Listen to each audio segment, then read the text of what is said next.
Yo, what's going on, everybody? Welcome to Northside Talks Podcast, episode 8. Coming at you, sports Skyler Gonzalez, joined by Jelani Goodridge Reed, Milan Stanchu. How you guys doing? Great. I'm ready, boys. I'm ready. It's been a while. I've been gone, so I'm ready to get back into it. Got a action-packed episode, very spread out this time. This might low-key be one of the most evenly distributed episodes we have, like in terms of like actually talking about everything. I feel like a lot of times we just neglect like the NFL or we neglect soccer or whatever the case is, but this time we actually got a little bit of everything, so that's pretty cool. Kicking it off, obviously we were talking about a little bit before the episode. Chris Paul just passed Jason Kidd for second most assists all time. Obviously he's still behind John Stockton, which not to be a down or anything like that, but he's not catching John Stockton at this point in his career. No. He's already up there. John Stockton's records are like way out there, way out there. But it got me thinking and interested to know your guys' opinion on it. Where do you guys have Chris Paul all-time point guards? Obviously, you know, he's revered the point god. You know what I mean? Like it's a heavy title. You know what I mean? Just past Jason Kidd now. He's been one of the better point guards of generation. Where are you guys slotting him in your all-time list, roughly? I mean, I have a bit of a, like, not to ruin it, but it depends on what you categorize it as, right? Is it a player that's a point guard, or is it the point guard role, right? Because to me, that's two different things, because then I've got Steph ahead of him if it's just a player that plays the point guard position, right? He's got the rings, he's got the accolades, he changed the game, you know what I mean? And it's not like he's a poor passer or a poor floor general. That's not his part of his game. At the end of the day, he's a shooter and he's a scorer, right? But when we talk about pure ability as a point guard, I actually have him arguably in the top 2 all time. Maybe just pure point guard. Maybe just behind Stockton. Maybe I think he's better than Magic because of his ability in terms of shooting the basketball and in terms of, you know, defending. Like, I think those two things alone put him ahead of him. But in terms of, you know, the opportunity to lead a team, although John Stockton obviously did not win a ring, lead a team to a finals, we don't have that in Chris Paul's locker at the moment, right? Yeah. Jelani, what do you think? I'm thinking, okay, number 1 for me is like, it's either Steph or Magic. I think, honestly, I'm such a Steph fan, so like I have a respect for Magic. That's why I've had him number 1 all the time. But low key, it might be Steph because that's my guy. Like, come on. So it's those two in there, and then Isaiah Thomas has to be there. Yep. Just because what he did with the Pistons, carried them, and 2 chips, one of the faces of the league at the time. Then 4th, I would probably put Oscar Robertson. Again, for these debates about like any sport, really, there's times where I don't really look at the guys from the past, like a long time ago, but it's just like what he was able to do, and you read up on it. He was different, and obviously the triple double thing, like at that time, is nuts to even think about it, and he had that for like the longest time, having a whole season like that. Until Russ did it. Shout out Russ, 2017. But yeah, so I would probably say Oscar, just giving him the respect. He also won, right? I would probably put Chris 5. I put Chris 5. And that 5th spot, I think that's where you have the debates between, like, it's really like him, Stockton, Steve Nash, and Jason Kidd for a lot of people. And then if you want to say Russ, like, those are the 5 that are really in the debate for like who sits at the table as well. For me, out of those guys, I would probably say Chris Paul. I used to say like, okay, Nash, because Nash is my guy, but I wouldn't say that now. Chris has done it a bit longer too, and the other thing with Chris that I like is that everywhere he's gone, he's had an impact somehow, some way, right? Phoenix even if the team's sucked. young. The Sun sucked before. And then boom.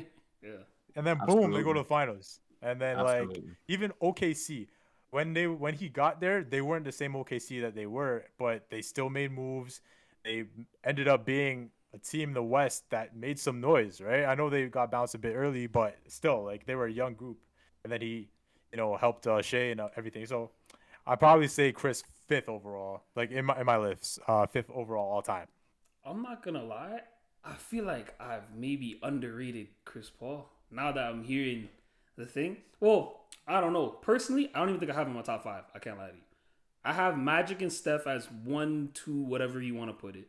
I might lean more towards Steph because I've seen Steph play. I've seen highlights of Magic, but whatever. Yeah, that's that too. It's kind of the same thing with John Stockton. I've seen highlights of John Stockton. I'm not old enough to watch John Stockton, but I think the existence of John Stockton lowers Chris Paul on the list because it's like John Stockton is what Chris Paul is, just a little bit better in those categories, and that's not to disrespect Chris Paul or anything like that. I had Oscar Robertson ahead of him, same type of deal. I just know what Oscar Robertson has done for the game of basketball, what he did back then, not seeing it with my own eyes. I forgot about this player until Jelani brought him up. Isaiah Thomas, kind of forgot, I'm not going to lie to you. But I'm willing to put him ahead of Chris Paul as well. And then this is where, I don't know, it might get a little controversial up in here. It might not. I have Russ ahead of Chris Paul. I don't care. When it gets to the point of what you've seen from point guards, I've never seen a point guard do what Russ has done. The same way I've never seen a point guard do what Steph has done. I can't go that far. It. I don't know, bro, because I can go that far. Listen, I'm the number one. You guys know I'm the number one Russ apologist, and I love Russell Westbrook till death do me part. Like that's my GOAT. But the one blemish that Russell Westbrook has in his entire basketball career is basketball IQ, and that's the number one thing you need as the point guard, as the facilitator of the team, right? And that's the one thing he lacks completely. Like if he decides it's time to shoot, that's it. We're going 5 for 20. You know what I mean? But Chris Paul will make the right decision. The same way LeBron James, even though as a small forward, realistically, let's put LeBron at point guard. He's probably the best point guard of all time, right? Yeah. This is why, for me, as much as I respect the players that have been named, I don't think that there's something in Oscar Robertson's game that Chris Paul can't do. I don't think there's something in Isaiah Thomas's game that Chris Paul can't do in terms of ability. Apart from the accolades and the rings, that's the one that I can't argue. Unfortunately, he just, like, a lot of times he did it to himself. Like, those are the OG 3-1 chokers. That year against Houston, everyone forgets about that. Everyone forgets about that. Everyone forgets about that. And that team was dominant. That Lob City team was dominant, right? Mm-hmm. And he was at the best of his abilities. And then he had an opportunity to play with James Harden, and they also choked in Houston. Were they up 3-1 or they were a 3-1 team that lost also? But and they had a actually, lead that, to like, CP's point, both times he got hurt, and that's why they ended up losing that. You know I've always backed that point, right? Yeah. So it's just when you look at it objectively as what is the point guard of a basketball team, right? What is the role of a point guard to the team? Like, you are the focal point. As much as I love to have Russell Westbrook in the top 5, for me, probably I put him in the top 5 based purely alone on, like, playing like an absolute crackhead just to keep your team in the game. Yeah. Like, that entire MVP season. Insane. Like, that Denver game where he pulled up from past the halfway line. There was no business. There was no business doing that, right? But it's that kind of play that puts him into that conversation. But in terms of actually leading the team, there's not many arguments I can put. You know what it is? I feel like, and credit to you, I'm not gonna lie to you, I hadn't thought about it the way you were saying it in terms of players that play point guard versus actual point guards. For me, the metric that I base it on is what am I seeing with my eyes that is, like, amazing. I've never seen a point guard shoot the ball like Steph. We've never seen a player shoot the ball like Steph. So that automatically, whether you're talking all-time in general or all-time point guards, he's in there already, just off of that alone. Forget the accolades. Just off of his shooting ability alone, you've never seen that before. He's got to be up there. It's the same thing for me with Russ. I've never seen a point guard do what he's doing. We've seen Oscar Robertson do it once. Russ has done it 4 times. But I can give you another argument, though. What Steph can do from the 3-point line, and granted, he just doesn't go into the key. That's what Chris Paul is with the midi, right? Like that. Chris Paul as a point guard is what Carmelo Anthony was. Is what Carmelo Anthony is. But we've seen guys with good mid ranges before, though. That's my point. not like him though. You know what I Yeah, but mean? Like Chris it's is, like, like, yeah, we're seeing automatic. good 3-point shooters. Yeah, but it's But this guy is like that's like the epitome of that's cash money. You know what I Because mean? it's like the pick and roll, and you have him at the elbow, cash. So I this is get why it. it's just like there's nothing Yeah, in that's what my he's saying. eyes that this person can't like the players that have been named apart from perhaps Steph because Chris just can't shoot like Steph can, right? Yeah. There's nothing in these players' games that I'm like Chris Paul can't do that. You think Chris Paul can average a triple double? Because I haven't seen him do it. This is what I'm saying. There's Honestly, stuff no, that I don't Russ think does he where can. it's like But he can defend Russ can defend. in a way Let's that get Chris this one here, there. Russ can defend, but yeah, when he's but, like, playing in the Chris- way that yeah, he's Chris is doing different. for the triple doubles, he's not defending anymore, right? And I love Yeah. Russ. Yeah, I guess. I don't know. I have Russ ahead of him still, just off of that alone, because I can't see someone like, mind you, Luka Doncic is the thing, and he damn near averaged a 30-point triple double last year. So at some point in his career, he could maybe do that. Are we ranking Luka as a forward or a point guard? Right Shoot. now, I'm not. I don't know. Let's get into Because it. that would change things. That would change things. Right? Yeah, Because like his trajectory is like all time great, right? I always Yeah. had him as a point forward in my head, but I guess it's Same way LeBron is, right? Yeah, yeah. So I mean, if Yeah, you wanted to similar, throw him in yeah. point guard, then I guess you have that conversation. But yeah, I was thinking of him as a point forward more than anything else. Yeah. But Yeah.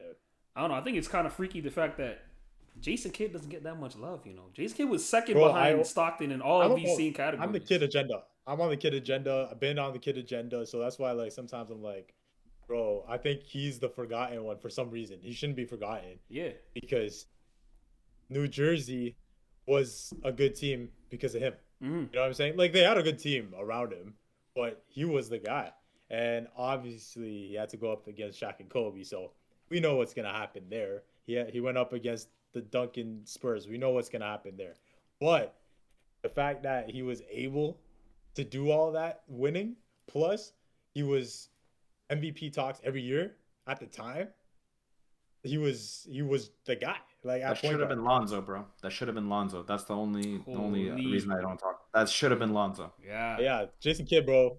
Shout out to Kidd, bro. Shout out. Because I feel for He's someone one of the that best ever. yeah for someone that is second in all of those same, because it's Stockton leads in assists and steals, and they're like dramatically farther out than everyone else. That kid's like conceivable to touch them. Kidd was second in all of them, and people don't really talk about Jason Kidd like that. It's kind of like I do. afterthought. Yeah, Jiggy does, but everyone else is just kind of like Everyone else afterthought. does You know it, what I yeah. mean? Because that wasn't even someone I thought of initially when I was Yeah, thinking no. about rankings or anything like that. But yeah, shoot, I don't know. He won a championship too. I know he was like old. in Don't Dallas, matter. but he A ring's a ring. Championships A are ring's a rings. ring. You know what I Always a mean? That's how it goes. key part of that team. Yeah. Speaking won. of point guards, because we just talked about Russ, how you guys feel about the Russ experiment in Denver? Because I think it's been going pretty well, personally. I know the team hasn't been, teams like what, 7th or something like that, 6th or something like that in the West. So, I mean, they haven't been doing what we've expected. But as far as Russ goes individually, I think Russ has been kind of solid. I don't know. What do you guys think? He's not washed, and people think he's washed. I think he just needs to be in the right spot, like a good team. Because the last couple of years, he was on teams that didn't really, fit. I guess I felt like coming to Denver would be a better fit than the previous stops that he was at. I'm not saying that obviously I expected him to become prime Russ again. No, but I feel like coming into the season, I knew that he was going to be able to help out a team in Denver that really struggled in terms of, like, if you look last year on the bench, it didn't have the same nucleus or the same group, I guess, that they had when they won the championship, right? And that was really hurting them in the last playoffs, for example. So that energy boost that he provides is going to mean something in the come playoff time. It's going to mean something, trust me. And that experience is going to mean something too, because Russ has been there. He's done that, right? He's been in the wars with Golden State and against other teams like that, So I think his experience is one thing. His ability, he's older, obviously, but he can still give you some nights where it's like, oh, it's not like shades of old Russ. You know what I'm saying? So I'm good with it. I like it, and I think the Nuggets just need some talent on the bench because it's not this, like, it wasn't the same in terms of their production, I guess. Yeah. Milan, what do you think? I got I got 2 points. First off, thank everything that we don't have Emmanuel here right now because you already know. You already know the kind of conversation we'd be having right now when it comes to Russell Westbrook with Emmanuel, right? Number two, at the end of the day, the problem with Russ, like I love him, bro. Like I love him. Like he, like that to me is that's the way I play basketball. I'm not the best shooter. 1000% all the time. I'm not. I'm not the best defender. I'm not the best shooter. I'm not the best passer. I'm not the best. But I'm gonna work so hard that it's gonna not matter. Like even if I shoot 5 for 40, I'll still get a triple double because I'm gonna have 23 assists. Because that's like, do you remember those games and when you dragged Washington to the playoffs with Bradley Beal? Like those games, right?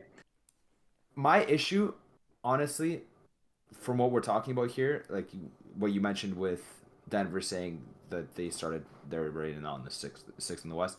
Here's my issue, not just with basketball, but with sports as a whole right now, and I think a lot of it has to do specifically with video games. When we play these video games, we have our teams go invincible, we have them go 82-0, whatever. We have these challenges on YouTube, and we think like there's no chance, like video game numbers, you can't lose, right? Like there's no opportunity for you to lose. If you have the best player, if you have Nikola Jokic, you can't lose. If you have Kylian Mbappe, Vinny Jr., Fede Valverde, you couldn't lose any games, right? And that's what frustrates me because at the end of the day, it's possible to lose games. Like let's look into these games, right? Sure, Mbappe could have been off for a little bit. Jokic, in the last 2 games that they played, I'm pretty sure he's put up something like 104, 105 points. Going crazy. They lost one of them. Yeah, right? Yeah. Do you get what I'm saying? It doesn't, like, your best player can play to the highest ability, but it shouldn't matter, especially not in the regular season when it comes to those sports, what you do and how well you do, right? Because in North American sports, all that matters is having a acceptable record and making it to the playoffs. And once you're hot for those 16 games, right? 16 wins that you need. 16 games, that's it. That's all we care for, right? So ultimately, is Russ working in this position? Yes. Is there obviously deficits to his game? Absolutely. He's still going to shoot you out of a game sometimes. He's still going to get you about 10 turnovers on a bad night. Do I trust him to dribble through players? No, he doesn't have the athleticism that he had 3-4 years ago. He's lost it for sure. When you're dunking the ball at the velocity that he's doing it every game, there's no way you're going to keep that up. Derrick Rose is retired, and he was the youngest MVP in NBA history, right? My guy. That's all it comes down to. It's just we have to be conscious that just because players and teams have a lot of accolades and a lot of ability doesn't mean that they have to win every single game. Yeah. I think it's weird. I think, well, for one, it says something that apparently, from what the reports were saying, Jokic actually wanted Russ, which is kind of crazy because you wouldn't expect that to be the case. You know what I mean? Like, he's never done it. You know what's hilarious? You know what's hilarious? 90% of the youth coming up, like Bronny, like sure, Bronny's not the best of the best, right? But 90% of the youth coming up all say, when they ask them who their idol is growing up, they all say Russell Westbrook. But no one, but everyone's, all we see on Twitter is the discourse that he's ass, he's trash, he's this. I don't believe that stuff. Because it's Lakers fans. Because it's all it is Lakers fans, LeBron fanboys, right? And it's just like I can't, like, it's just watch the game. Sure, he has obvious mistakes that he makes, but the guy plays with a chip on his shoulder like no other player does. You know what I think it is? That's the one. When you're playing, whatever field you're in, whether it be sports, whether it be a career path, whatever you're in, you want the person, not the most talented person that's not going to do fuck all, but you want the person that's working his butt off no matter what. Yeah. Right? You know what it is, too? I feel like, and Iman Shumpert said it. I don't know if you guys watch Iman Shumpert's stuff because he's like one of the best podcast, like co-host guests, whatever. I don't think he has his own podcast anymore, but he was talking about Russ when he was on the Lakers still.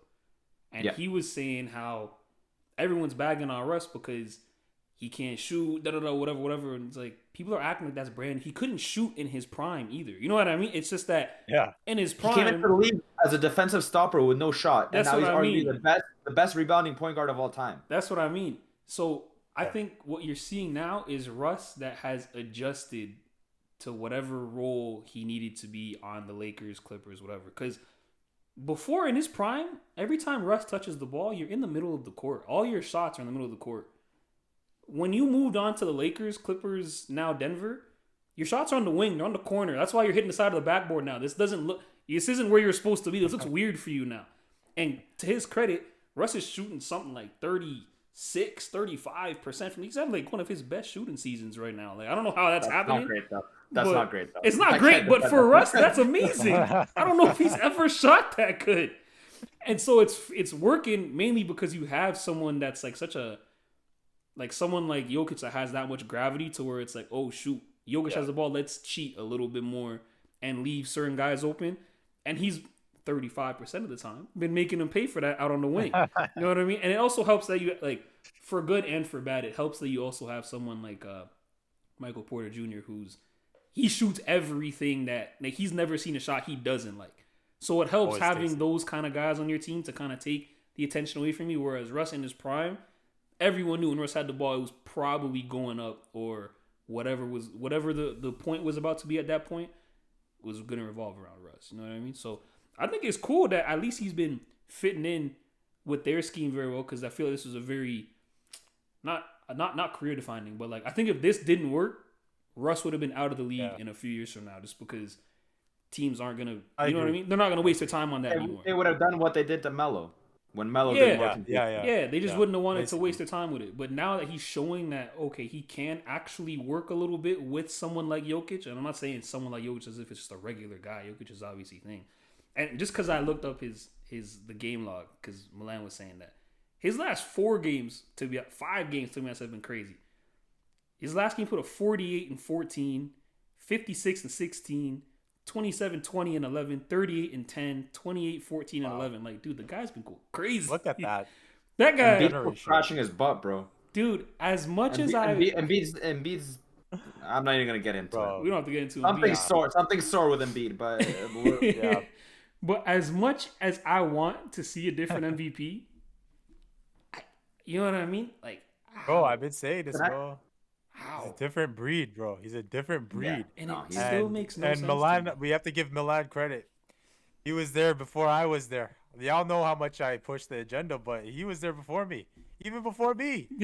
And he said, guys, this guy Jokic, man, he's really good. So keep your eyes on this guy. I was like, yeah, he's not bad. And then I was like, oh, wait, hold on. This was like 2020, 2019 times or whatever. Yeah. Then the bubble really opened people's eyes. And again, I felt like Perkins took away an MVP from him. I don't care what people say. He did it based on race, which is ridiculous. He chose one day to go to the ESPN studio and say, oh, yeah, there's never been a good white MVP or whatever he said. Even though we saw Dirk 2007. I know what happened in the playoffs. I know. Which I don't want to talk about, yeah. Yeah.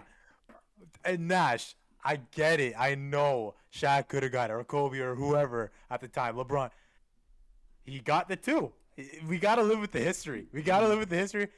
But then, then forgetting Larry Bird, like, come on, man. Like, I just think that was taken away from him for no reason. And then what I loved about it was that I knew that he was going to say something without saying it, but he was going to say something in the playoffs, and he did. Right. So I think this year, if he keeps it up, you got to give him the award. like, are we not gonna give him the award? Because it's the most valuable player. It doesn't matter if he doesn't talk or he keeps using his gimmick about his horses. I don't care, bro. He's the best player in the league. I'm sorry. Enough is enough. Apart from Luka, there's no one more talented in my eyes. This is one of the best. One of the best offensive peaks we've ever seen is happening right now. 100%. He's a 5 who passes better than every point guard in the league. What are we talking about? So here's the thing. What are we talking about? And we talked about this last week. Me and Elaine, we talked about this last week. And I'm not gonna lie to you. Like I literally just said, I don't know how you give an MVP award to someone that's not Jokic right now because of how he's playing. But Giannis is the other one this season where it's like, I think he has a very strong case. Maybe even more than Jokic does because Dame's been injured in and out of the lineup, whatever. Giannis is single-handedly kind of clawed Milwaukee out of that little hole that they were in to start the season. I don't know where they sit right now in the East, but they were a playoff team the last time I checked. Like they were in the top. And now they're going to the NBA Cup. Yeah, now they're going to the Cup. They just won. Giannis just put up 37. Carabao Cup. Yeah. Magic of the Cup. And Giannis just put up 37 points. You know what I mean? They're 6th in the East right now. They're 8-2 in their last 10 games. Like Giannis has been going crazy. So he's the only other guy I think right now that could be like, okay, you go and give him MVP award. it fits because what else does Milwaukee See, have? some other than people, Finn, Some people have said AD because AD's having a good year too. he's having a good year. But- He started well, but it's But trickled down a little bit recently. Luka, I feel like he's always hovering around it. It's just like, will he Somehow, Luka's never won an award and yet has voters fatigue. Have you noticed that? It's think- actually ridiculous how like like a player that's never won anything is just like he's too good. Don't give it to him. Like, what are we talking about? How is that fair, bro? He's literally the best player I've ever seen with my own two eyes. I think last year was his year to win the MVP. I think I would have given Yeah. it And he to was him robbed. last And he year. was robbed. Yeah. And he was I robbed. feel like- and we were I talking feel about like he could've won. SGA. And we're talking about He could've won last SGA. year. SGA? I think he should have won last year. Luka was my MVP. Like once we went closer to like playoff time, Mhm. I think that was like I knew like, okay, I think Luka should get it. Yeah. Like honestly, I feel like he should get it. They didn't give it to him. I felt like, yeah, maybe that was a miss. I don't know. But again, with Jokic playing so well, it's probably gonna take Dallas to like win games left He's and got to right. go 82 and 0. Yeah. That's the only way. And even then, it's going to be like, oh, no, but he won 82 games. He I think broke it's that like- record. So I think Denver has to kind of squeak into the playoffs, like be a playing team. Right now they're 7, so Denver have to stay 7th, and Dallas has to be at the 1 seed for that to be a thing where it's like, yeah, let's give it to Luka. You know what I mean? Or even like Denver like being low, like a 5th. Like I don't, because oftentimes you're not seeing an MVP outside of top 3. Like it's happened a couple times. Even Russ, like for example, Kareem did it, but it was a different league. Like there's not a lot of times where we see a guy that's not top 3 in his conference get it. So if it continues only this Russ. way, Only Russ in Yeah, recent memory. Mm-hmm. if it continues this way, it probably won't be Jokic because of fatigue, because of the ranking. They'll probably look, okay, who else is balling this year, right? But does that matter in the West when the West is so like separated I by know, it's so half a close, game every yeah, game? I think it does because they'll start nitpicking, right? They'll start nitpicking, and then they're gonna be like, okay, you already have 2, and then if we give you a 3rd, that puts you on a whole other arc, a whole other trajectory. You know what the media is saying, like they don't want to put him in these conversations, right? Because Absolutely. they know one more, and he's firmly in the conversations with the best centers. He's already in the conversations, but you know what I mean. Like, All time. he's pushed even further in those. So it's like, it's gonna be a lot of nitpicking with him. Speaking of voters fatigue, when are we gonna get to, maybe this is the year, because I've been hoping for this year for a very long time. You guys know me. When are we gonna get tired of voting Rudy Gobert as DPOY? When's that gonna happen? I can't lie. I can't defend him no more. When's that gonna last happen? one Because I've been frustrated me. waiting for that for a very long time. Me and Jelani are the #1 apologists for Rudy, but that last Yeah. Golden State game, I couldn't like. That's why legit, I'm like- very glad to have both of you here today, so we can. Yeah, Because I'm yeah. gonna put the clip up. It's gonna be on repeat throughout this entire rant. It's gonna be on repeat. I've been sick and tired of seeing Rudy Gobert winning DP. He has 4. Do you guys know the other players Yes. that have Hall of 4 Famer. Defensive Player of the Year awards? Hall of Famers. It's Ben Wallace and Dikembe Mutombo. Yep. Those are the only other 2 guys. And then Rudy Gobert. But Rudy look, man, Gobert is a pylon defender, once man. you Look, get him man. outside of the paint. Look, man. Bro, I've never seen. At the end of the day, bro, it's what Milan just said. People just gotta do it. He's going to the Hall of I've Fame. never He's seen going such there. a Y'all gonna liability. hate. Oh, the, This year Before I had I would Wemby. defend it. Before My I would defend preseason that, I pick go, was he's defending Wemby. the best player on the team. Of course, you're gonna get embarrassed, right? Like when he's got to defend Luka, like of course, like you Yeah, try but, defending like, Luka. not Yeah. everyone's Someone's getting gonna defend Luka, embarrassed right? like But that. when Draymond Green is like putting you on a poster, I can't. Like I'm sorry, right now I gotta put my hands up and say you did this to Dude, yourself. But it's not even. You know what it is for me? That's not even the main point of this. It's not even the fact that that Draymond Green blew by you from the 3-point. It's not even about that. It's also not even about the fact that Steph Curry at 6'3" set a high pick on you, and that stopped you there. It's the fact that when Draymond picked up the ball and realized, oh shoot, fish out of water. That's Rudy Gobert. And started the whole head bob and tween, cry. I can't defend it. Bro, I'm not gonna lie. what? Like I actually have no argument against this one. This one, I was, Yeah, I can't. I'm sick of it. I'm sick of seeing Rudy Gobert. I saw a clip. But that's I saw, not.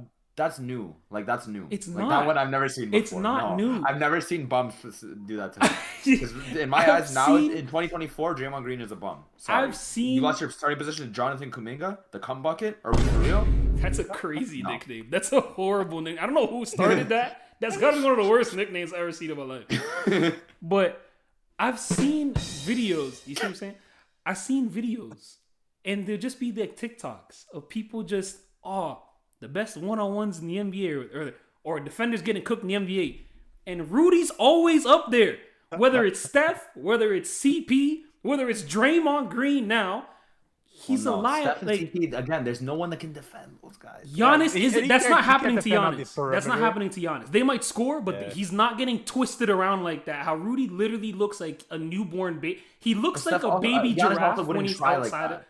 Giannis wouldn't he Giannis knows wouldn't better. what? He's not gonna go for that. You know what I mean? Giannis He's not is gonna the even try to defend that. Giannis is the and this is the half the reason, not even half the reason. This is one of the reasons why I like Giannis. Giannis is one of the few superstars that puts his pride aside and actually gets put on posters because he tries to stop people at the rim. A lot of guys just duck out the way and just let him go.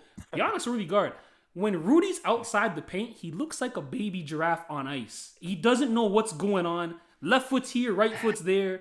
I'm looking this way. Steph went that way. It's the worst display of basketball. If you just showed that clip to someone and you were like, hey, worst this display is of the basketball. best defender of this generation, they're going to laugh. They're going to laugh. As they should laugh. That guy's done. I don't want to see him. It's just, Can I he's bring more up in the two paint. people that I want to talk He's more about in the instead paint, that are bro. better, that are deserve the flowers and don't are like. Well, one of them isn't getting their flowers, and the other one we kind of talked about with Embiid, so I want to talk about him fast. Cat has been amazing. This Balling. year. Big purr. Big purr. Big bodega, big purr, bodega. Bodega. big bodega, bodega cat, and Jared McCain. Yeah. Like I wanted him on the Raptors. wow. He's single-handedly Wow. keeping Philly alive, bro. He's just keeping them relevant. Yeah. I don't know how that college song goes. I already forgot it. It's in my head all. I'm 2 days into college and my Oh, yeah, yeah. behind. like the pick like that kind of character is what we need in the NBA. Like wholesome. You know what I mean? Like he hops on TikTok. He'll be like, "I'm in Detroit. I'm from Cali. It's the He's first just time a I've seen happy snow." kid. You know what I mean? Like Yeah. quality, Yeah. quality.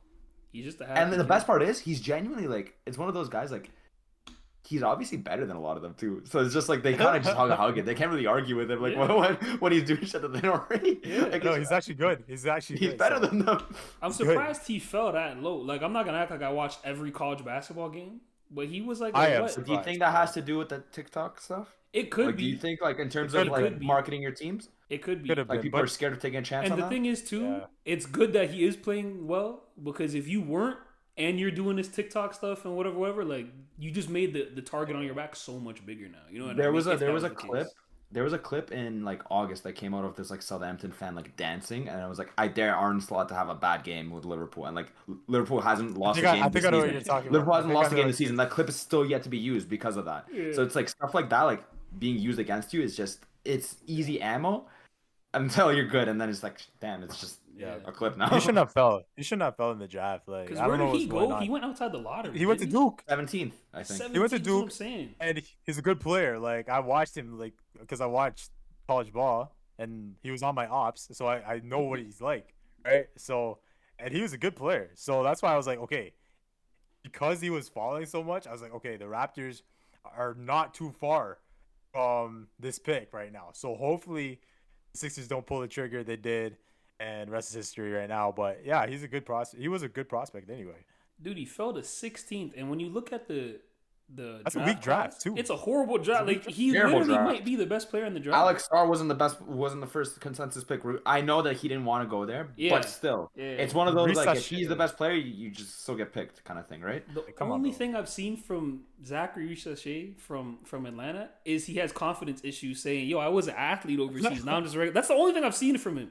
I haven't seen anything. I haven't seen no highlights. Haven't seen nothing. The only thing I've seen from Alexander Sarr is in the preseason he set a record for like the most shots taken without scoring or something. The only like thing that matters in Atlanta right now is my boy Dyson. We talked about this like the first Yeah, week of Dyson the Daniels. NBA season. Remember, Yeah. I told you that's my DPOY pick, and it's still holding true. Mm-hmm. Yeah, mine was Mine was Wemby Wemby. preseason pick. Yeah.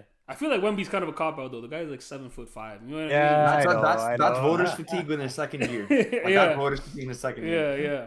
So I don't know that, but I had to get that off my chest because I'm tired of the Rudy Gobert stuff, man. Like, just he can be a great interior defender, an all-time great interior defender Yes. in the '90s. But this is 2024, where we're not in the paint no more. You can find it on Twitter, on whatever, like 3-minute sequences of just 3 balls. My 7-foot rim protector doesn't help me there at all. Don't go off about the current NBA. Don't No, let me go that's off. a whole This is- different thing. Because The Korean NBA Ben is ugly. Simmons is a Hall of Famer if he enters the league 25 years before he did. You know what I mean? That's his own thing, but I had to get that out the way because golly. Another thing that was kind of popping up on the radar nowadays is Jimmy Butler might be on the move. You know what I mean? Miami might look to move on from their Jimmy Butler era. He's in his contract year right now, if I'm not mistaken. He's scoring number. I think he's putting up around like 19, which is still good, but you know, he's not the same guy that's going to drag you to the finals like he did twice already or whatever the case was. And I don't think that should be expected of him either anyways. But with the Miami Heat looking to move on from him, where do you guys see as actual trade destinations that might be a win-win, or just where you would like to see Jimmy go should Miami decide to move him before the deadline? I'm feeling Dallas, bro. Yeah, I'm feeling Dallas is the place I was Like thinking. I know that like in that report, like they said Dallas, Golden State, Houston. Those are like the areas. I Houston's would an really want to see interesting him one. Dallas. I don't see Yeah, Houston. I don't know how at all. Houston has somehow become like one of the top Western teams this year. Because I look at that team, I don't think they're good. You don't And I think think so? Jalen I think Green they are, is a bro. I great think so. I basketball think player, they're a but good I think team. Jalen Green being just a scorer, just a pure hooper in that sense, is a liability for the rest of the team. I think That's fair they're- because like he got talent, but like we haven't really seen it on a consistent level. I just think Houston's good because they have some good young parts, but it's also because of coaching. Because Udoka is one of the best there is. I think Can they I can. ask you about something before I'm so sorry to interrupt. But do you think Dallas is the team that is one piece away though? I feel like they could use Like one superstar at least, or all-star away? Yeah, They were knocking on the door last year, right? And I think if they get somebody else in there, Jimmy, we know he's different in the playoffs. I know he's older now. He's getting a bit older. So are we expecting playoff Jimmy every single time? I don't know. But you know, and that's another vet, so that's something that could help Dallas too. We saw in the finals too, they kind of lacked another guy to get his own stuff going. Right? So because even Kyrie, unfortunately, he couldn't even get going in the finals. Yeah. It's because Celtics have a great defense, but you know, having a guy like Jimmy Butler on that roster, you bring in Clay, right? They still have the same nucleus from last year with Luka and the young bigs, like Washington, for example. And then you got Gafford, I like him. So Eric Lively. you know, maybe So you know, this could be something. If he goes to Dallas, it could be they can make some noise. I feel. Yeah, I don't see the Houston thing at all. I don't even know why that's a like. I see why Miami would want to do a deal there because you do get a young piece in return. But if you're Houston, why would I do that? You know what I mean? Like, And what do they give up? Like you can't give up Alp. well, it'd be Off limits. your big three in Houston right now is like Jalen Green, Alperen Sengun, and like Amen Thompson. Maybe like Tari Eason's in there as your young core.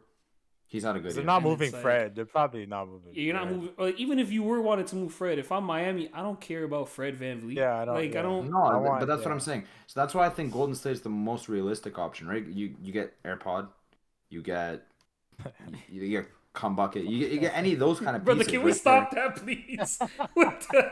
This is a family-friendly podcast. What the fuck?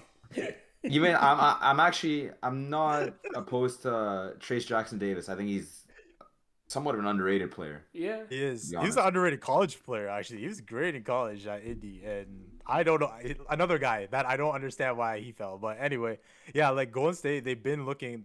Shams even said like they're looking for another star for Steph I think they're a piece right of now. So I need that so bad because obviously The Steph is my agenda. guy. So I need number 5. Okay, I have things to say. But yeah, so if he went there, it'd be interesting. I don't know how it would really work.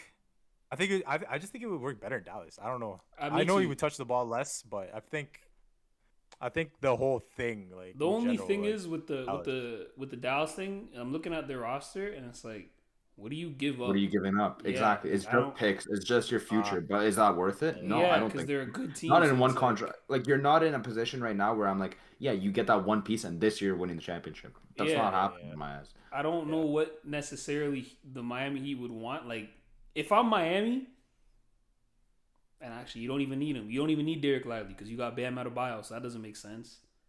You don't really need PJ Washington either because it's just whatever. You're not gonna ask for Luka. You're not gonna ask for Kyrie. You're not gonna ask for Clay.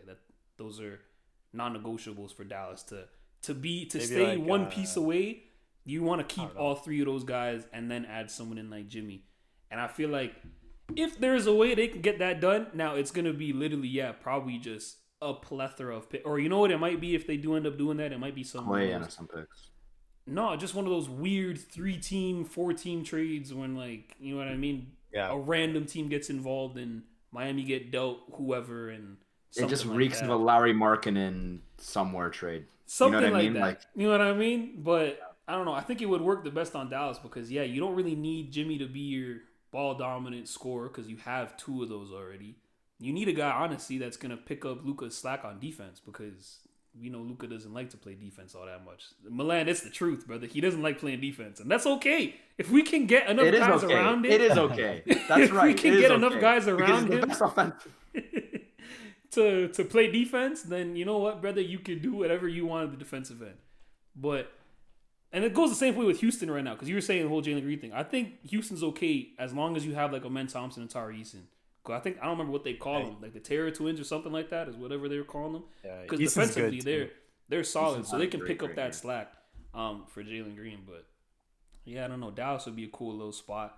Another place I thought about was the Lakers. I don't know who they would give up for it, but I mean, that's just a name that gets thrown into any player that's up for a trade. Everyone's LeBron's getting him. LeBron's getting him. You know, no matter what. Right? You know, LeBron's definitely had some phone calls with some people. You know what I mean? Talking about what we could do here, what we can do there. I don't see it. I don't see it either. If anything, I would see Dallas and Golden State before I see anything else. But we'll see how that happens. I think it's kind of they have to be careful with how they move on because I think Jimmy's impact on the Heat has been very underrated. Like that whole Heat culture thing wasn't that much of a thing before Jimmy got there and kind of put it on the court. You know what I mean? Like the personification of it. Bro. 2 finals appearances. One was as the 8th seed or whatever. Yeah. So it's like another conference finals appearance too. Mm-hmm. So they've been close. Like since he got there. Yeah. So and he dominated who I picked that like when they beat Milwaukee, that was my pick. Milwaukee was supposed to easily win the championship that year. Mm-hmm. He beat him in what, 7 or 6 or something like that? Yeah, that was crazy. Didn't they beat them in 5 or 6? Like Giannis just had a chance? No. Like when they made it against Yoke, when Yoke won his ring. Was it like a reverse sweep or something like that or whatever it was? Because like Giannis started the series hurt. Yeah. And then he came back later. But still, like they were just playing You're really Giannis, well. Like, you know what I mean? Like he ran circles around them. So I was like, damn. That's the other thing too. I feel like Jimmy did a good job too, keeping the younger guys, like keeping Tyler Hero and not that they had a tendency of being wild like Tyler Hero and Bam Adebayo, but like keeping them basketball but he made centric. Pingus look good, bro. Yeah, like Haywood Highsmith is not even a someone like that. That sounds like a made up name, bro. Yeah, respectfully. Haywood Highsmith is crazy.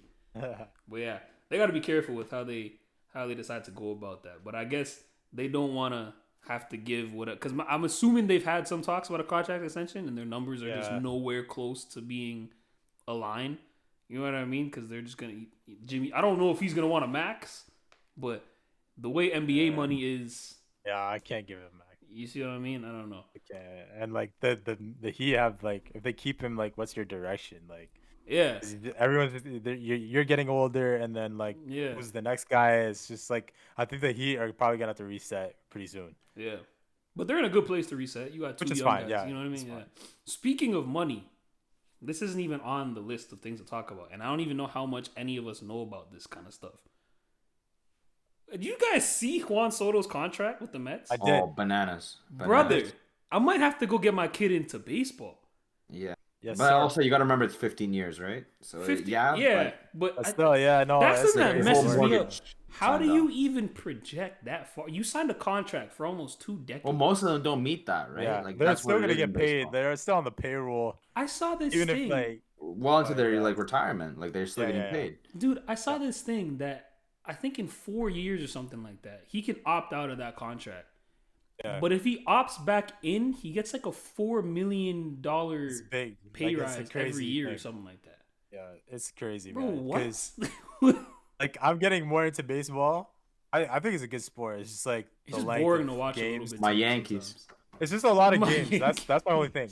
It's a lot of 162 games. Oh, this Jeez. guy's not Yeah, joking. It My really is his Yankees, Yankees. dog. He's not joking. it's just 162, and I like some of the games like let's go like a bit faster. They speeded it up a little bit. They've but they've yeah. improved the Pitch sport clock. for sure. Yeah, you for know, all sure. that kind of But stuff. like Soto and them, they went to the World Series. He had one of the best moments against the Guardians in that famous Game 5 to get them there, right? So all the Yankees fans were like, "Okay, yo, this is your first year in the pinstripes. You're staying, aren't you? Like you love it here, don't you? You're in the batting order in front of Aaron Judge. You're beside him in the outfield. This is just a match made in heaven. You're gonna be his mate, like his co-partner." Yeah. And the Yankees, their offer was very similar. That's the thing. It's very similar. Yeah. It's $5 million less, I think, for Extra year. and a year apart. Yeah. Yeah. And he went to the Mets, and the Mets are not the Yankees. They haven't won as much as the Yankees. They haven't won since '86. And they will not win Okay. as much as the my Yankees. And Yeah. they haven't, yeah. So, like they're good. Like they also were knocking on the door. They almost Yeah. made the World Series, but still, like you can't blame Yankees fans for being mad right now. Like they're No, that's a angry. spit in the face. What? I saw that's like KD. That's KD. Yeah, no, But you like can- in a different way. yeah. That's low key worse, bro. It's the same city. Yeah, Yeah, he's that's going what to- I'm saying. yeah, It's he's going to across the Queens. street, brother. You know what I mean? Like that guy needs It's to a have slap in the higher face. 24-hour protection around there. Because all I saw, Yeah. I'm not Fact. even Yeah, the facts. biggest baseball guy. I'm more into baseball now, but Yeah, my same. entire social media was Yankees Soto, yeah. fans hating on the boy. I saw it. I Yeah, was some of that like, was funny. brother, like, this is just like, uncomfortable. What are you doing? You Soto, you. Yeah, that's just how it goes. You went to the gabagool, you know what I mean? Like, Dude, You and the could thing go to is, the Mets. I don't care. I think that shocked me. I thought he was going to go to the Dodgers because the Dodgers had. I don't know if you guys have looked too far into what the Dodgers got going on over there. they scanned the system, bro. They scammed the God, system it's for bad. real. I don't They even Man know. City That's on like that- steroids. They're Man Yeah. City on steroids. That's bro. what Chelsea. That's why that's And Chelsea stupid. and them on Don't steroids. get 'Cause, get brother, started on that stupid idiot. They can. from Chelsea, bro. They can like. what he did with the contracts, bro. Otani did it. Like Otani, you can. Yeah, he's just defer, getting like $1 for the next 12 years. Yeah, you can Everyone's defer deferring all the your contract. contract basically to just backload it and everything like that. And I'm like, brother, why is that it's even crazy. allowed? Like, that's crazy. Like that's and they pick up all the guys like that are top of the Yeah. market because they're just doing it better. Other teams are allowed to defer money like on contracts, but the Yeah. Dodgers just do it better. And obviously the Dodgers, they're It's LA, LA. so they're gonna get everybody. But yeah, like the other thing is like I know the Blue Jays they weren't getting him. No, okay? they were weren't getting never. Soto. Players just But use the we Blue were there, Jays as we were- leverage. yeah, They yeah, just use we them were as there, leverage. we were- Toronto as a whole, bro. Remember Yeah. Kawhi's thing? Yeah. Yeah. Oh, John yeah, Morosi, yeah. that's the guy Yeah, that released yeah. thing. Yeah. And okay, we don't have. You know what? Let me not say that. But I'll tell you guys off screen. I'll tell you guys off screen. I don't want to get in trouble and shit. But John Morosi has done unrepairable damage to the city of Toronto, specifically Blue Jays fans. Because other thing too that I didn't know. Well, you could put two and two together, whatever. Otani going to the Dodgers, being from Japan, bro. Japan's like all Dodgers fans now because they signed Yeah. someone else. I don't remember his name. I'll put it up on screen if I remember. They signed another pitcher from Japan. I think one of the best pitchers from Japan. Yeah. They're be on trying the to get Dodgers. another one. They're trying to get Trying to another get one. another So now all of Japan is just Dodgers fans. So now I'm pretty sure all the money that you guys spend, a decent amount of it is recouped from TV rights overseas in Japan. All these Japanese companies pouring in money into the team and this, that, and the third. Yeah, I don't know. Baseball's crazy. I might have to get Skyler Jr. into baseball. We might have to go find yeah, a for baseball sure, yeah. bat, start working on our stuff. But, Project Aaron Judge, Project Derek Jeter right now. You know what I Let's mean? go. Because that looks like it's I gonna don't. have I to don't move. dance part 2 from High School Musical 2. Yes, You see sir. me? That's the best song. That's the best song in the High School Musical trilogy, by the way. Yep. Oof, Best song. that's a hot Best take, song. bro. I'll respect it. I don't dance. I know Milan can, but yeah. Back to the regularly scheduled program. Let's move on to NFL a little bit. We were talking about it a little bit before. Jelani, let me get your take on this because I know obviously you're the big NFL guy. Are the Kansas City Chiefs a lock for a three-peat? Because at this point, brother, I'm starting to feel like it is. It's starting to feel like whoever put that little black magic stuff on Real Madrid went over to Kansas and sprinkled the whole team with some. Because the stuff that And you their see them do is fans are so annoying. Just yeah. The stuff you see them do is ridiculous. And I think a lot of times it's missed calls. There's a lot of missed calls that just happen to be in favor of Kansas. These guys are hitting field goals off the upright where every time I see that happen, the ball bounces back out. But for them, it goes into the field goal for them. I was laughing when that happened. So what do you think? Are they a lock? Yeah. Well, I wouldn't say they're a lock. No, I wouldn't say that. And with the luck stuff, like this is literally the Patriots. Like this is Patriots part 2.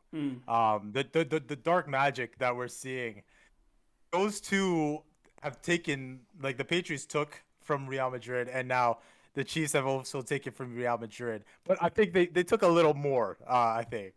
But anyway, I think it's not a lock because this year, really, it's been a really good season overall. A lot of good teams are playing, but there's a lot of good, like at the top, there's a lot of good teams that could knock them off. Like you're looking at AFC where they're at. I can't deny who plays in Western New York. Josh Allen, right? We'll get to him later.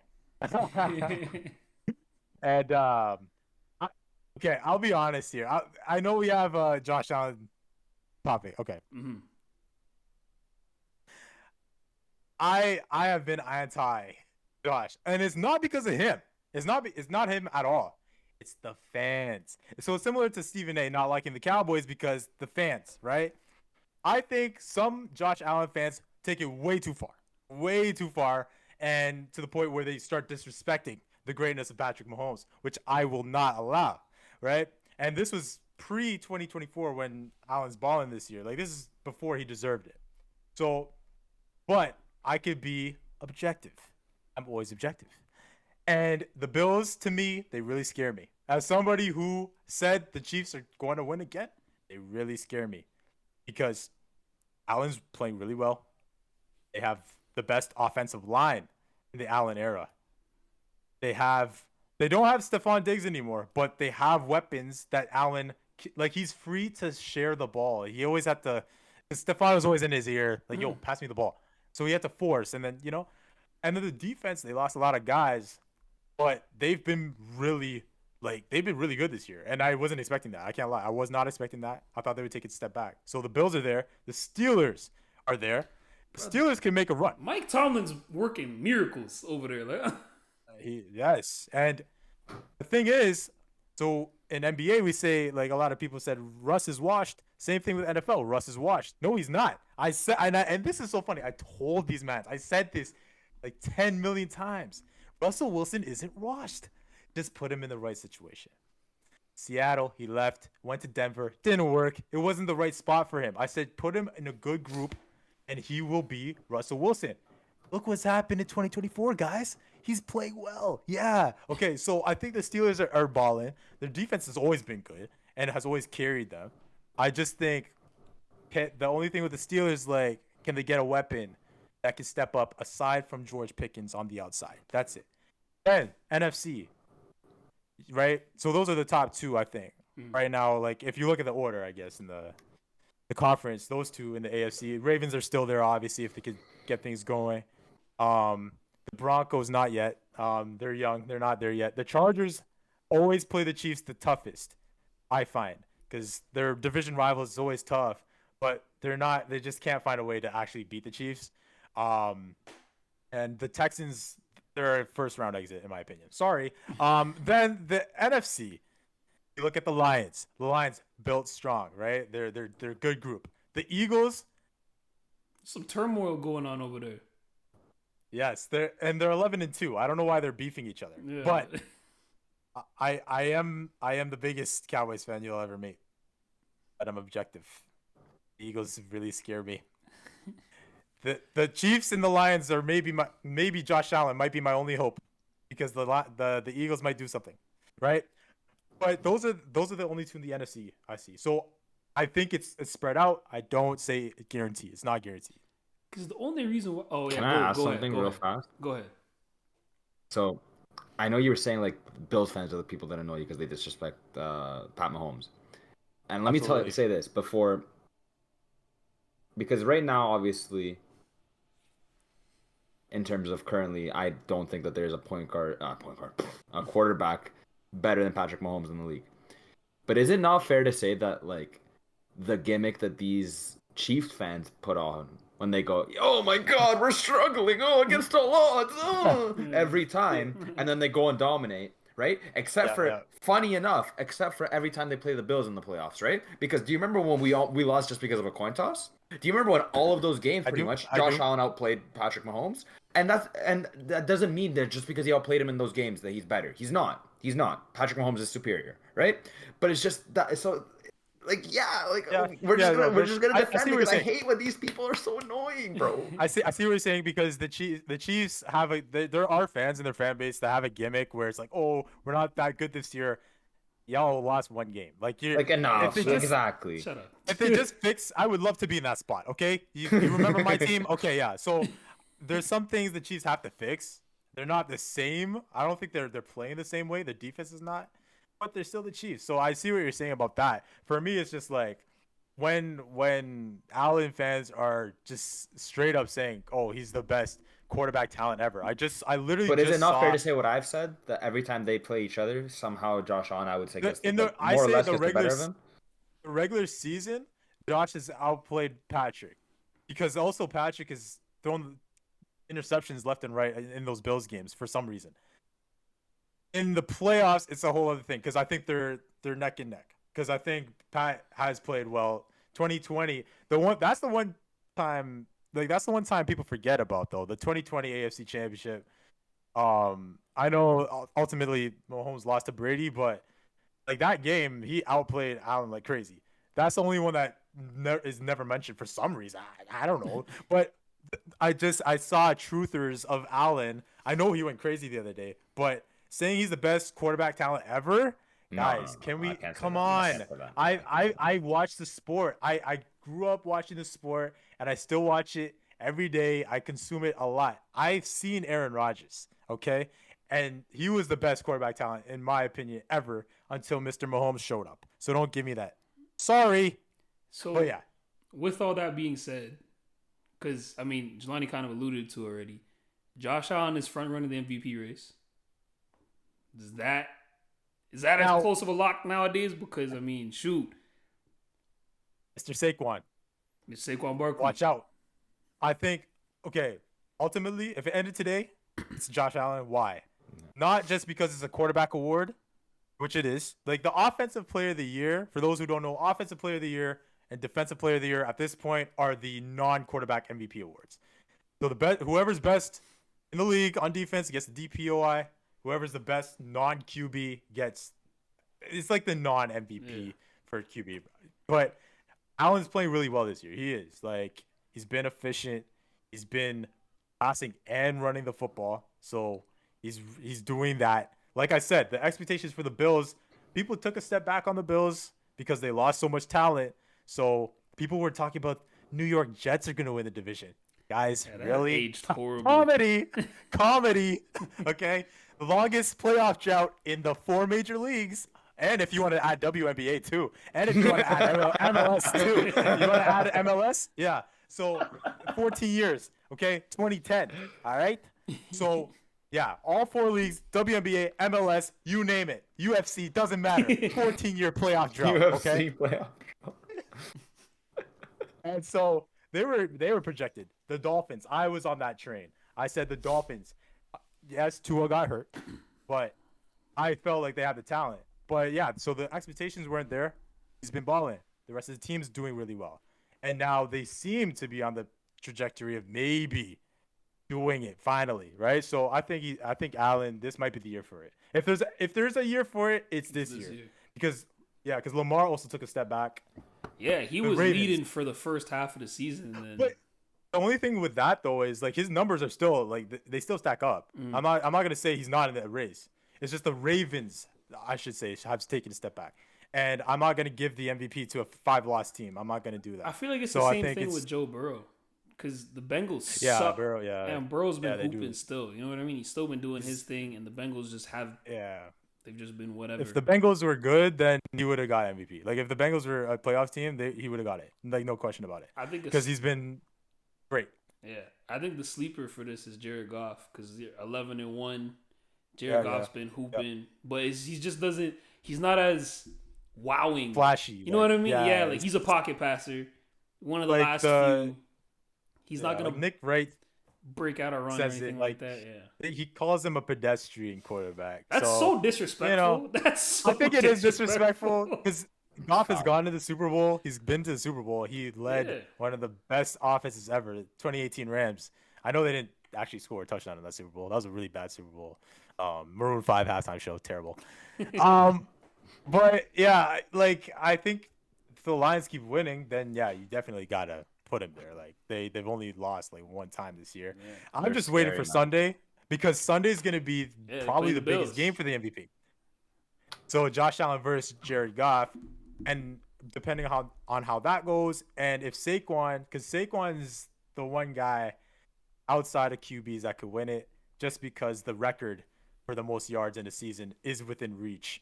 He has to have like 100, anywhere from like 105 to 115. I forgot the number. Mm-hmm. He has to have that pace over the last 4 games, and he gets it. Yes, there's another game added, but still, he gets the record. So we'll see how that goes. I think, though, I have to give my flowers to Josh Allen this year. He's playing really well. I was watching that game against the Rams. I know they lost, but I was like, man, this guy, like, they couldn't stop him. You can't stop the guy. Dude, so first quarterback ever with 3 pass touchdowns, 3 running touchdowns. I'm not gonna lie to you. I'm kind of surprised that hasn't been done. I would have thought Michael Vick had done that before. Or I know like people are saying the type of rushing like is 1 yard. But yeah, it's true. But I don't fall in for that because people always gas up. And I like Jalen Hurts. He went to Alabama. That's my team. But push. Jalen Hurts, every touchdown is a 1 yarder anyway. So don't give me that BS. Yeah. I don't know. But speaking of the Lions, the Lions are 11-1. They're first right now in the NFC. What is it? NFC North, I think. Yeah. Dude, they might be like, really legit. Even though I'm saying the Chiefs could be a lock just because of the other BS, whatever. If you have to play the Lions in the Super Bowl, that's kind of scary because the Lions, low-key, are like one of the, as far as a team, they might be the most complete team in the NFL because we've seen on multiple times now where the defense sucks because right now they're got hella people injured. Everybody's out injured on the defense. Everyone. But then, hey, guess what? The offense will go into a shootout and come out on top with 40 points, 30 points, whatever it is. At the same time, the offense done turned the ball over 5 times this game. But guess what? The defense is going to lock down. You know what I mean? So you're seeing both sides of it where it's like, okay, shoot, they really don't have a clear-cut weakness. And this is kind of their gauntlet run at the end of the season. They kind of had a pretty, I don't want to say easy schedule because it's NFL, but you weren't playing a whole bunch of top teams all back-to-back. It's not as spread out where now you're paying for it. They just played Green Bay. They beat Green Bay. Barely. But that was the game when they had no one from their defense. Then like Jelani said, they're playing the Bills on Sunday. I don't know how many people on their defense are getting back. I do believe they are getting a pretty big majority, if not all of them, back at least before the playoffs. And then they still got to play the Vikings, that's a division game. And I'm pretty sure the Vikings are right on their ass. They're right behind them. Yeah, they're right on their ass. They're not. It's somehow, not like I don't know how, but dude, the NFC North. I was looking at the thing. The NFC North right now is obviously Detroit's first right now, 12-1. Minnesota's 11-2. Somehow, Sam Darnold. I don't know what's going on over there, but 11-2. They're balling. Green Bay is 9-4, but they were also at the time when they played Detroit, they were right there as well. Yeah. It's a hard little It's the gauntlet that they it's got the going toughest, on. yeah. You know what I It's mean? the toughest division by far. But yeah, I think the Lions definitely could go to the big dance. And it's crazy to say it. Like the Lions, like Dude. y'all don't know. Like these are the Detroit years, Lions. Like years, these years guys and are the years. epitome of poverty. Like the epitome. And they just came back last year. Like they just got good last year. So it's crazy to think about. Like just think about the worst team you could think of in any sport you follow. All of a sudden Detroit just Lions. being a contender. You Yeah. know, like Detroit had one playoff win since 1957 before last year. Hello, is this mic Yeah. on? Like, bro, The that's classic. insane. But I do want them to. I wouldn't mind if they won though, because their fans are loyal. Yeah. Their fans are Shout out good Aiden fans. still a fan, bro. Holy Yes, yeah! yes, Shout out Lions to you, fan. bro. Yes, Yeah. yeah. And I watched the game in Detroit. That was my first NFL game. It was in Detroit. Great stadium. It's so great. And yeah, my dad and my cousin, we sat close. Saw Calvin Johnson and them. That's when they were okay. You know, Matt Stafford. Calvin Johnson killed the Cowboys that day. 329 yards, which is like second all time. It's that But day. yeah, it was that day. It had to be that day. But yeah, I just like their fans, like meeting them and everything. Like they're all nice people. So I think it would be great to have them in the bowl. Let's say it's the Chiefs. I honestly think everyone would cheer for the Lions. Yeah. Oh, But bro. watch, I think that game would just end the weirdest way because it's ended like that for Chiefs in every game. So it would probably be a missed field goal by the Lions or something. But I also wouldn't mind seeing the Lions and the Bills because those are two fan bases hungry. Like those are the two hungriest aside from the Browns. The Browns are the Browns. And the Jets, okay. But those are the two hungriest franchises in terms of wanting something, and like their fans, they would probably blow up the stadium, like honestly, because they're crazy. It's gonna come down if the Lions do make the Super Bowl. I feel like first of all, I feel the Lions are one of those teams. If you have no dogs in the fight, you're a Lions fan. You know what I mean? Just because they're you're like the cheering for them, feel good story, whatever. They're whatever. good, yeah, they're fun. They're a fun to likable watch. team, all that kind of stuff. Yeah. I think if they do make the Super Bowl or whatever the case is, it's gonna come down to a fourth down. It's gonna come down to Dan Campbell going for it on fourth. And I don't. Think he's playing Madden all the time. That's love what it, though. backfired last year. I love It's it. a rant too long because I know you have other topics, but he's the reason why they didn't make the Super Bowl last year because he was playing too much against the Niners. They had the Niners. They had him. All you have to do is kick a few field goals. You make it maybe 3-possession game. Yeah. He wanted to keep going for it. They didn't get it. You got Brock Purdy and then back in the game. So this time, and I know he's not going to think about it because he always does it. But that's going to be their Achilles heel, right? Because let's say you're in Philly, for example. NFC Championship, you can't be gambling. Like, this is not a game, bro. Like, come on. So, I don't because at the same time, that's why they beat Green Bay. They went for it on fourth. You didn't even need to go for it on fourth, in my opinion, but you went for it anyways. And I think kick the ball. Maybe it's a cop-out. Like, you're just giving them an excuse type of deal. But, I mean, you've made that a part of your identity, part of your culture that, like, yo, yeah, we're living and dying on fourth down. So, when we make this or don't make this, like, obviously, they're going to, naturally, the media is the media. You're going to hear about it, but it's like, at the end of the day, brother, what did you expect? You know what I mean? I've been doing this the whole season. No one cares. You know what I mean? I expected. He's definitely a confident coach. I'll say that. I like him a lot. Former Cowboy, shout out. But yeah. And he's made Jared Goff look like what Jared Goff is looking like. I feel like that whole team is just together. Yeah, I don't know. They're good. The Lions are my pick because I don't know, the Ravens have been a little slowing down a little bit, but that's neither here nor there. Moving on, footy. Obviously, we have two big United fans in this here. Jelani, what do you make of the news that United might be looking to sell Marcus Rashford? How are you feeling about that? That came to a shock to me this morning. I don't feel good about it. I don't like it. That's because first of all, that's my dogs, man. So, I mean, Marcus is my dogs.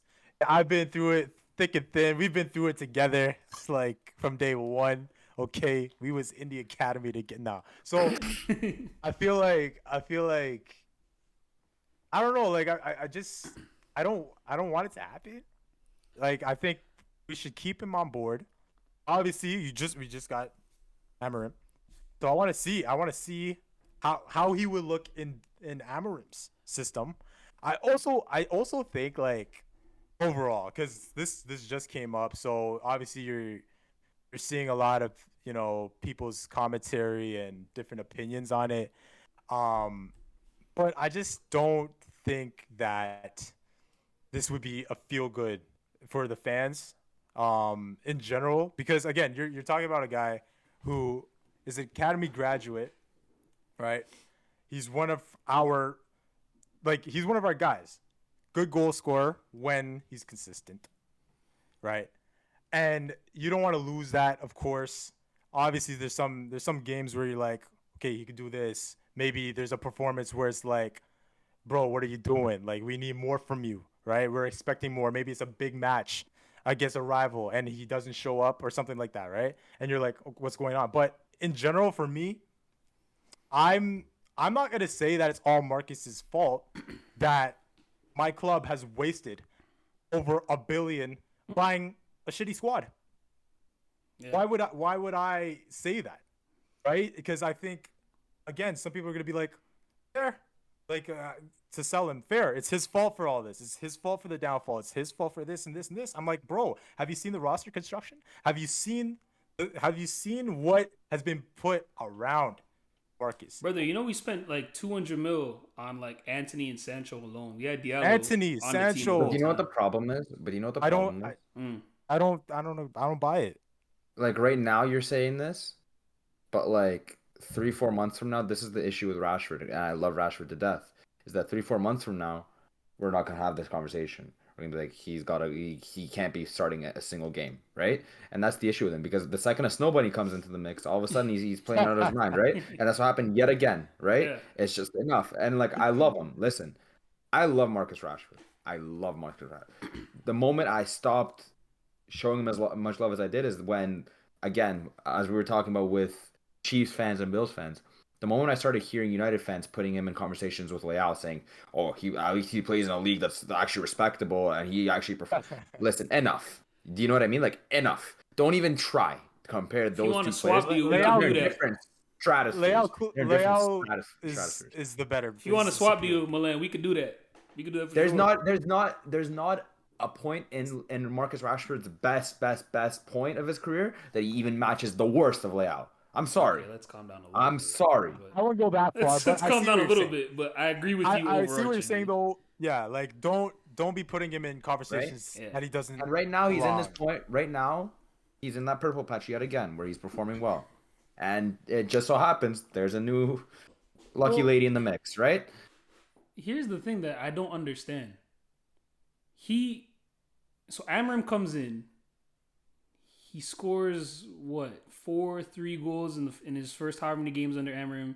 His last start, he scored 2 goals against Everton, and then now he's not starting the next 2 games for whatever reason. For Garnacho, for all people, who don't get me started, bro.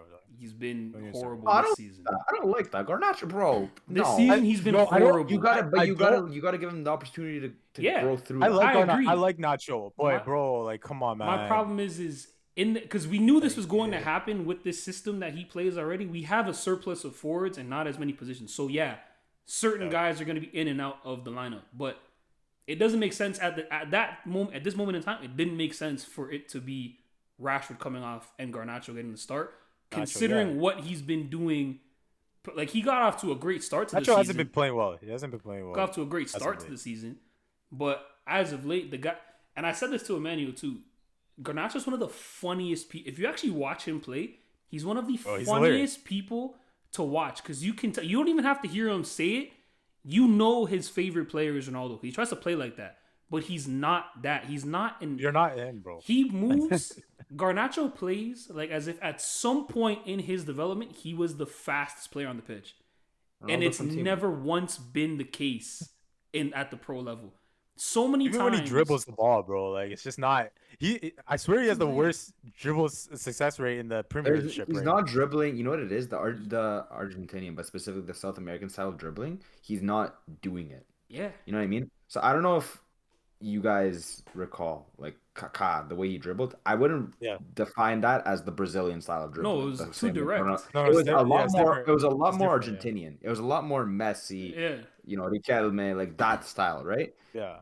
And it's almost like stiff Mm. coming out of Garnacho, Mm. right?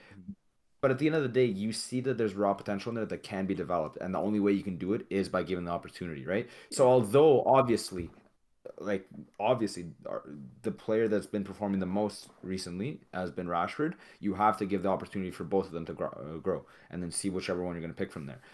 I also agree that when you have someone that's an academy product, that you should invest in that. But it's just United, unfortunately, isn't what it was with that. Neither is Milan what it was with that, right?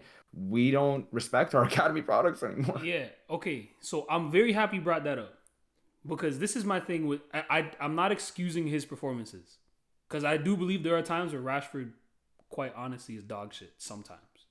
But then he'll have other games where it's like, oh, this is what you can still do. Capable of doing. You know what I mean? This is how you really play. You just don't do this all the time. My problem with the United fan base, which I guess this is the same with every fan base. Every fan base is like, it's reactionary, but it's also split down the middle. You have like, and that's not always down the middle, but you'll have a chunk of the fan base that's more realistic with what they're looking at and what they're seeing, and have the overarching thought of whatever the case is. In this case, Marcus Rashford. And then you have another chunk, which typically is the bigger chunk, that is reactionary to where like, played like shit, he's shit. You know what I mean? And then that's how it is. A lot, man. And I'm not trying, and I don't want to. I'm gonna bring up this other player, and I'm not comparing them with what they do on the field necessarily, because I think the other player, for all intents and purposes, is better. Bukayo Saka is better than Marcus Rashford. That's point blank. Period. We don't have to argue about that. Whatever. Yeah. But if you look at, and I'm more so talking about fan bases, if you look at how Man United treated Marcus Rashford versus how Arsenal is treating Bukayo Saka, United fans have to be ashamed of themselves, bro. It's been like four or 5 years I've been hearing Saka's the best winger in the Prem and the best, everything like that. This is the only year where it's kind of valid. I heard that about Reece Nelson too. Arsenal fans will do that no matter what. I agree. They'll do it no matter what. They I agree. will. But my point is, you see a young academy guy coming out through the ranks, whatever.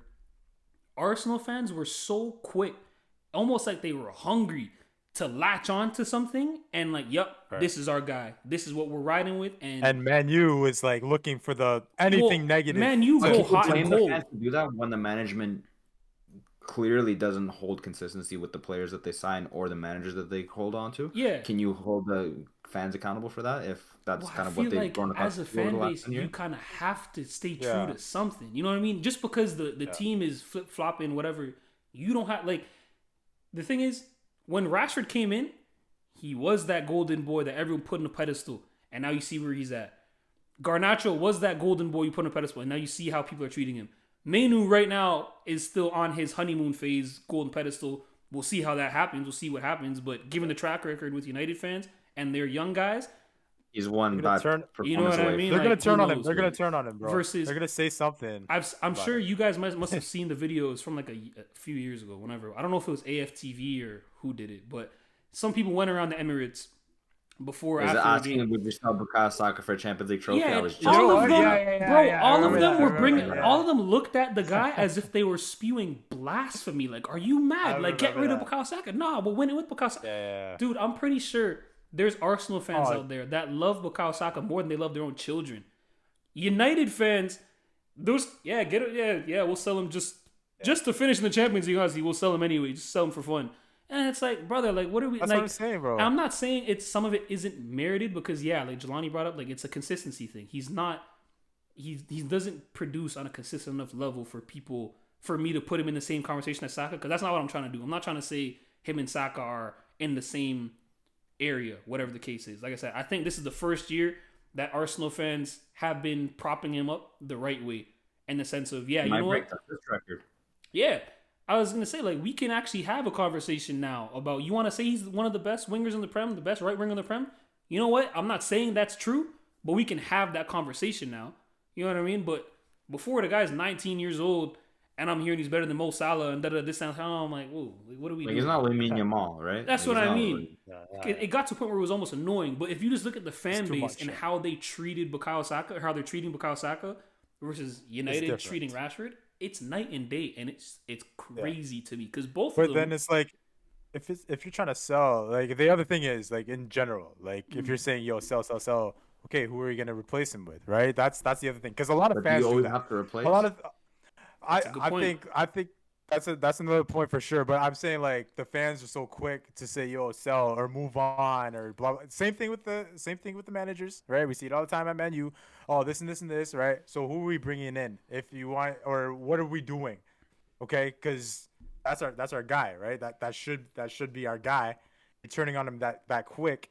So and then on top of what Skyler's saying about the fans and the treatment, it's like are we forgetting, like I brought up earlier, are we forgetting about the higher ups who's running everything and how bad they've been, how much 600 we've wasted. Hello, it's not good, okay? And it's not on Marcus. It's not on Marcus. I think- and again, I think it's just a consistency thing more so, where it's like, yeah, some matches, okay, he's showing up, no doubt about it. And obviously some, it's like, okay, where's he at? Yeah. I think that's where the frustration comes in, but I don't know. I think the thing is too, keep in mind as well, like if we're being realistic, is Marcus Rashford okay, let's say they don't try to sell him. Is Marcus Rashford in this team when Amarin Ball is at his peak? I don't know. His time might have come at some point anyways. But it feels a bit rushed, kind of like you're just ripping off a Band-Aid, I guess, or whatever the case is. Because it's like, in my opinion, there's a lot of guys that we should be discussing selling before we get down to Marcus Rashford. You know what I mean? I kind of have Marcus Rashford right now. I agree with that. I've seen like on Twitter and stuff like that. We don't have to get into But it all talks of it. about. It also becomes he's at his peak value now. That is true. He's only gonna go lower. It You is know what I'm true. saying? I just think there's bigger issues for you to address in the club right now, personnel wise, before you get down to worrying about what Rashford's looking at. You know what I mean? Like I've seen stuff on Twitter where it's like people will do a tier list of like, untouchables, key players, squad players, whatever. I don't know what you would class this tier in, but Rashford's one of those guys to me where it's like, I'm not saying he's untouchable, but I would leave it alone for now until you have more. Not necessarily a replacement, but until you can afford to let go of that. He's one of our most prolific goal scorers of all time, which is crazy to say, but he is. It's true. Yeah, it's true. And we have so many Eriksson, Lindelof, Luke Shaw, all these guys that are like, Johnny Evans is still in the team. God damn it! Like, Johnny what the Evans, hell are man. we doing? The GOAT himself. There's more players that need to be addressed before we get down to Rashford. I'm not saying his time wouldn't have come in. And to Milan's point, his peak value is right now. So, Because like you're saying, the Lindelof, like what's the value of Lindelof nowadays? yeah, but it doesn't What's the mean you value of keep Luke him. Shaw? It's just gonna keep No, going but down. You're not gonna make any return on that investment, right? Are we gonna make The any return on investment of Rashford? a free investment of just nurturing someone through your academy, especially when it's at its peak, it makes the most sense. I'm not shocked by him being transfer listed or talks of him. Yeah, I am like- now. If it happened at some point later on, it wouldn't be as big of a thing for me. But right now, like Scott McTominay is looking like a guy over there. Now I don't watch every Napoli game, but No, goddamn. if you know ball and you guys watched him, you guys always shouted out the McFreds, right? Mhm. I knew that he was tremendous, bro. You know that guy's good at ball. Like that guy's perfect. Yeah, he can play. He Yeah. can play. We know that. But yeah, I don't know. I But- feel like there's a lot more things that could have been addressed before we get down to that. But here nor there, you know what I mean? It's the process, whatever. And to Milan's point from earlier and everything like that, if you do have younger guys like Garnacho who you see the talent in, I can't lie to you, brother. It's kind of hard to see it right now, but it's somewhere in there. You know what I mean? It's there. It's there. It's in though. there It's somewhere where, shoot, maybe you have to give certain guys a bigger chance to shine in the light and whatever, and we'll see how all that goes. But yeah, I don't know. Selling Marcus Rashford, that's not the best. Because the thing is too, because Milan was talking about, what you get in the return from it. From what I've seen, brother, let's say we get a humble 40 mil, 50 mil for Rashford. What That's have insane I to me. seen that we're gonna get something good from that? We have probably the worst scouting I've ever seen in my. People come to United and they just forget how to play the game. They don't know how to play anymore. So it's like, what do I have to believe in? It's not like this is the Raptors where like these guys just make something out of nothing all the time. United literally takes something and turn it into nothing. You know what I mean? Like I don't know. That's We're crazy. just No, we're I a wouldn't say mess. that that's the case though. Like That's I think Hoyland's been great. I think people underestimate Cohen's Hoyland. been bro. good. I'm a It's fan been of pretty good, yeah. a lot of the guys we've brought in, or a lot of the younger guys that you could hang your hat on. I'm a fan of. I don't mind them. Yeah, I don't It's mind them. just people have to be patient, and like I said, with the market, with And the, Zerk is being expected, like we talked about prior, right? Zerk's being expected to do stuff he's not able to do, Yeah. and that's not like it's just like then you don't know what you signed and what you spend 60 million on, right? Yeah. That's on you. Yeah, and that's the thing. I think it's hard, and I feel like Milan, you could probably relate to it. Obviously, as an AC Milan fan, like I feel like a lot of. Actually, I don't know. I want to ask you that question. Do you feel like there's a lot more pressure on your newer signings and stuff like that, just because of who you are and where you are right now? Obviously, you're Like, you're in the terms of, biggest like, right Italian now, we're team of making all the- time, and you're sitting in 7th or 8th, whatever it is. You In think the there's more public eye, pressure? sure. In the public eye, sure. But if you know deep down what this ownership has done, when they fired the man that catapulted this entire club back to where it's supposed to be, Yeah, and then they went and sold the future captain of this club, and then you know what I mean? Like, there's so many different things that this management has done yeah, to reverse lots of good work that you can't be people are like shocked. I'm like, first of all, Atalanta is one of the best ran clubs in Europe. That shouldn't be shocking that they're in first place. They came up against a team that was 50 games unbeaten in a final, and they didn't just beat them 1-0. They dominated them 3-0, right? yeah. And it was a dominant performance. Adam Lookman's looking like at this point, a top 5 Ballon d'Or contender. If it's like today, If it's not a got popularity awarded, contest, that's a top 5 Ballon d'Or contender, right? Charles de Ketelaere, a failure at Milan. is he tremendous. there now or is he not on loan? He's officially been bought out off the loan. Dang. Yeah. He's officially an Atalanta player, right? And that's been the best ran club in the country. So it's just like when you have everyone on the same page, you shouldn't be shocked by that being the case, right? Yeah. When you have a manager, like let's take United for example, when you had Ten Hag, right? They wanted to support the manager, but the manager wasn't on board with the rest of the team that was available, right? So he wanted a lot of his players. Lisandro Martinez has been a great signing. Yeah. Anthony hasn't been a great signing, right? But he wanted that 100 million signing there, so he got it done. Do you know what I'm saying? Everyone's got to be cohesive for success to happen. You have to be patient. You have to understand that this is a process. This is what we did when we were sitting in 13th every year. We went and brought in a 39-year-old striker from the MLS off a second or third knee surgery. After a year with him, we made Champions League. After the second year, we won the Scudetto. We bought young pieces. We showed that that's the way you're building towards it. You're taking old experienced players, you're taking young players, you're molding them together. But we decided that that's not physically what we want to do. So we got rid of the person who said we need to invest and invest now, and we got rid of the players who would have died for the badge. Right? So that's what it comes down to. It's just you have to have everyone be on the same page for success. Yeah, I don't know. I feel like that's what United lacks. I feel like United, they want quick results. The Glazers were not on the same page with management. Not at all. Right? And the new ownership, do you feel that they are now? You know what's weird? It's trending that way, in my opinion, I think. I don't know what they're like. Okay, so we just talked about Rashford, them talking about selling Rashford.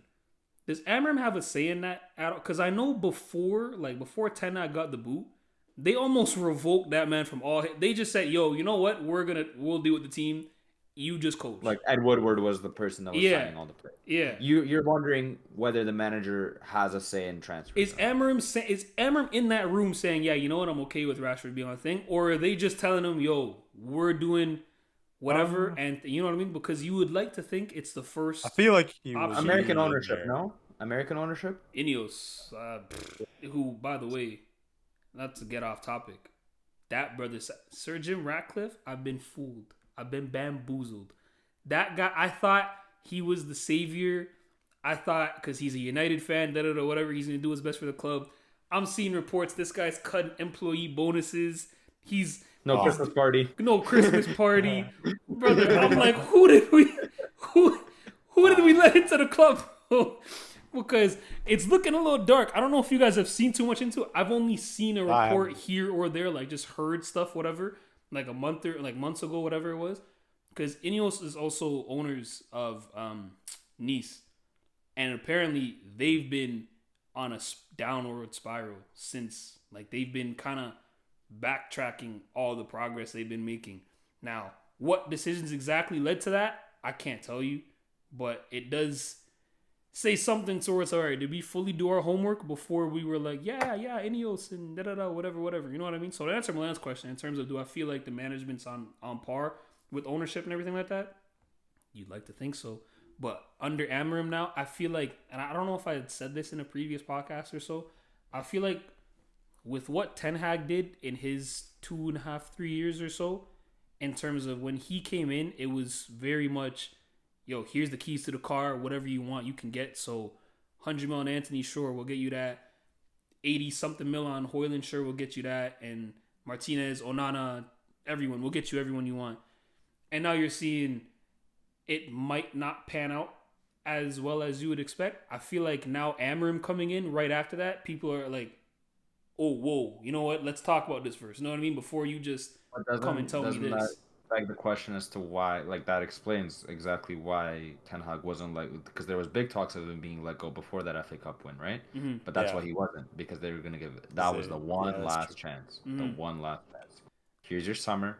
We'll help you sign whoever you want. You want one of the highest wanted strikers in Europe. You want Xerxes? We'll go grab you Xerxes. Mm-hmm. What are you gonna do with Xerxes? But you're gonna play Xerxes out of position, and Xerxes is not gonna perform. And then everyone's gonna say, well, he doesn't know what he's doing. Yeah, he's out of his depth, right? Yeah. I don't know, man, but it's looking grim over there. But I guess we'll see how it goes. I feel like that's the other thing too, brother. You have to be okay with change, bro. Get to the top, you have to be okay with change. That's true. It's that hard true. to not have. It's hard to like not grow a connection, especially someone like Rashford, for real. Because you know what I mean. But you have to kind of think about the club. Yeah. If you want to get somewhere, sometimes you got to make sacrifice. There's big sacrifices that are made to like Giacomo Bonaventura. What that guy did for the banter of my club, and then after COVID, like he was let go during COVID year. He didn't have a send-off. There was no fans in the stadium. He didn't have a send-off. What he did during those years, he was Zidane. I'm not even joking. Search up highlights. Zidane with hair. Zidane, like I'm not even joking. And then he moved on to Fiorentina. He did the same stuff. He was still dominant, right? But he wasn't part of the plans. And now Maldini made the call, and he moved on. And through that, we made Champions League finally. We got a Scudetto. We've been a perennial Champions League team at this point. So it's all been reversed, but. So, because we talk a lot of Premier League on this, but let's talk about a little Serie A. As a Milan fan, what do you want to see for the season? Because it's tough. You're in 8. It's done. No, the season's done. But the season's done before it starts because you have these stupid Americans managing, right? That's the issue. Like when you have Americans in charge of anything, and that's the ultimate problem we have with American sports is that we have people giving $800 million contracts over 15 years. Like this is the issue, right? Like we have genuine issues where this beautiful sport is being seeped out of the true beautiful nature of it by these leeching scum, like Jabba the Hutt, fat slot. Like don't even get me started. Like it's so funny because I was on TikTok yesterday. There was was it Galasso? I can't remember who posted it. It was Pulisic. The Captain America clip? Yeah, the Captain America. They were talking exactly about this topic. The American in footy, like just in general. And they were asking like gaffers, they're asking people their thoughts on just Americans in the sport. And they're like, bro. Well, Pulisic is Croatian. Pulisic is Croatian as well, right? I don't care if he's Pulisic. He's Croatian and your name is Pulisic, right? So that's a whole different thing. And Yunus Musa is not American because his first language is Italian, and it's just like there's so many different things about that I'm not even gonna get into. And I actually was very anti Pulisic for the longest, and that's a very public thing.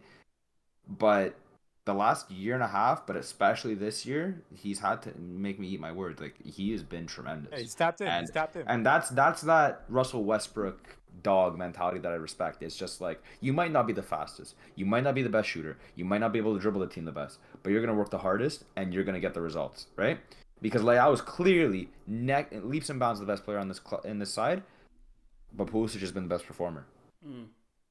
Yeah, I don't know. I feel like because you were talking before, you've been invested. You've been the majority stock holder, TG Reinders, and now kind of having this little coming out party where I feel like now He's nice though. He's nice. all of Europe is seeing it. It's just my issue is you guys were saying, and you're right. Probably that is what he would sell for. Like if you sold Marcus Rashford today, you'd probably get 45 to 50 million for him. Yep. Do you think that we get 45 to 50 million for Jelani Reinders, who's the name, bro? 1,000,000% better? It's the name. It's passport. It's disgusting. Yeah. It's actually filthy because Tijani Reinders, there's players like historically that I haven't seen play like Tijani Reinders. Like I'm not even like because listen, there are players I love in the club as well. I won't say the same stuff about Fikayo Tomori or Teo Hernandez. But Tijani Reinders, like what that guy does on the ball, what that guy does off the ball, what that guy does with the job of the hut coach, like what that guy is still consistently doing. Like last year, the whole conversation was he can't score goals. He's great. He's a great mind. He's able to find the right pass, but he can't score goals. And this year, he's knocking them down. Like this guy is cash money from wherever you put him. You know what? Did you guys watch that Madrid game? And Emmanuel's not here for that. But that goal against Madrid was one of the genuinely that's next to the Kevin Prince Boateng Barcelona goal Ricardo on his toe. Those are the top 2 goals I've seen in my life. You have to be there. You have to be there. You know what I like to just to keep it simple, just the basics. I feel like there's a lot of teams, and you can credit it to systems because there's a lot of weird tactics that teams like to throw out, whatever. Yeah. We still don't know what Real Madrid like to do when they have the ball because they're just all over the place, everything like that. Counter-attack and or whatever the hell it is. I don't know. I find the one thing that's refreshing to watch, TG Reinders, he wants the ball and he's good on the ball. Like he's not afraid of, there's a man on my back, but give it to me anyways. You know what I mean? Like let me see how it works. It's a mix of like every single great midfielder in history. That's what I mean. Take command of it's scary. Yeah. It's like he's genuinely too good at the sport. Like I'm not even like I know you guys are laughing and this and that, but it's genuinely like fearful. Like I'm afraid that this guy he's not supposed to be this good. You know what I mean? Like he wasn't meant to be this good. Not this Indonesian late bloomer. Like this is did he draw? What? Remember when that video came out of Mourinho talking to Abramovich? Who you want for striker? Yeah, I say Drogba. Pay and don't talk, Mr. Abramovich. You know that one? Yeah. Just pay the 20 mil. We'll figure it out. You know what I mean? Doesn't matter if he's 25 already or 26. Doesn't matter. Yeah. Because I feel like he's got to be a staple for you guys if you want to get into... See, that's the other thing. Do you feel like knowing how your management is? Because it's going to happen. You guys are going to start making more waves, making more noise. And now you're going to hear a lot more knocking on the door. Let me get... let me talk to you about this. Let me talk to you about that. Are you guys keeping them? Or you know what I mean? Because I feel like that's a big problem with clubs that are...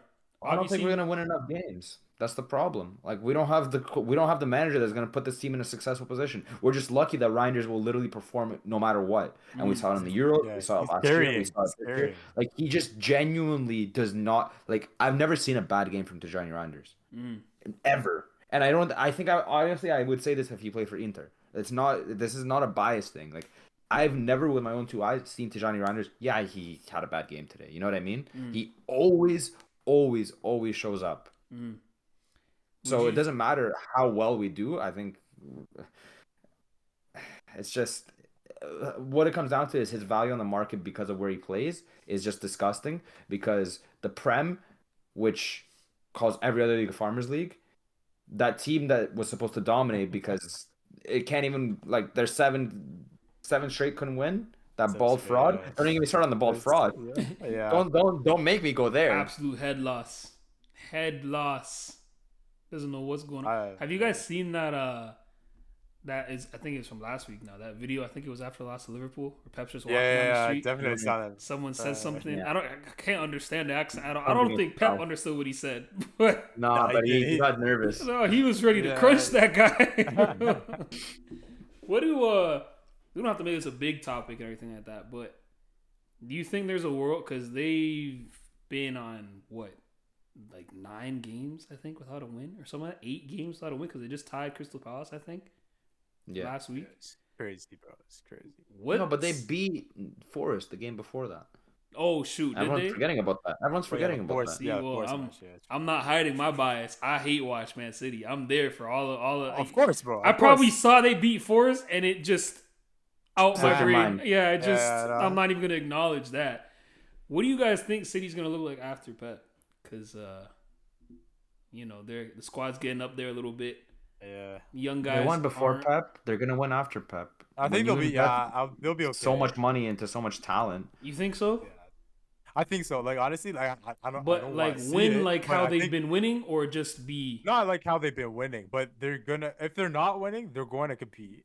It's not gonna be like they're gonna become poverty immediately. They're not gonna be. I don't think they're gonna be somewhere like 11th or 12th in the table. Like I don't see that. Like they have, yeah. We said that about Chelsea too, and we didn't expect them to spend $1 billion to make like 15th, right? Yeah, that is true. Yeah. But I think like like Milan mentioned real quick, like the talent's there for the time being.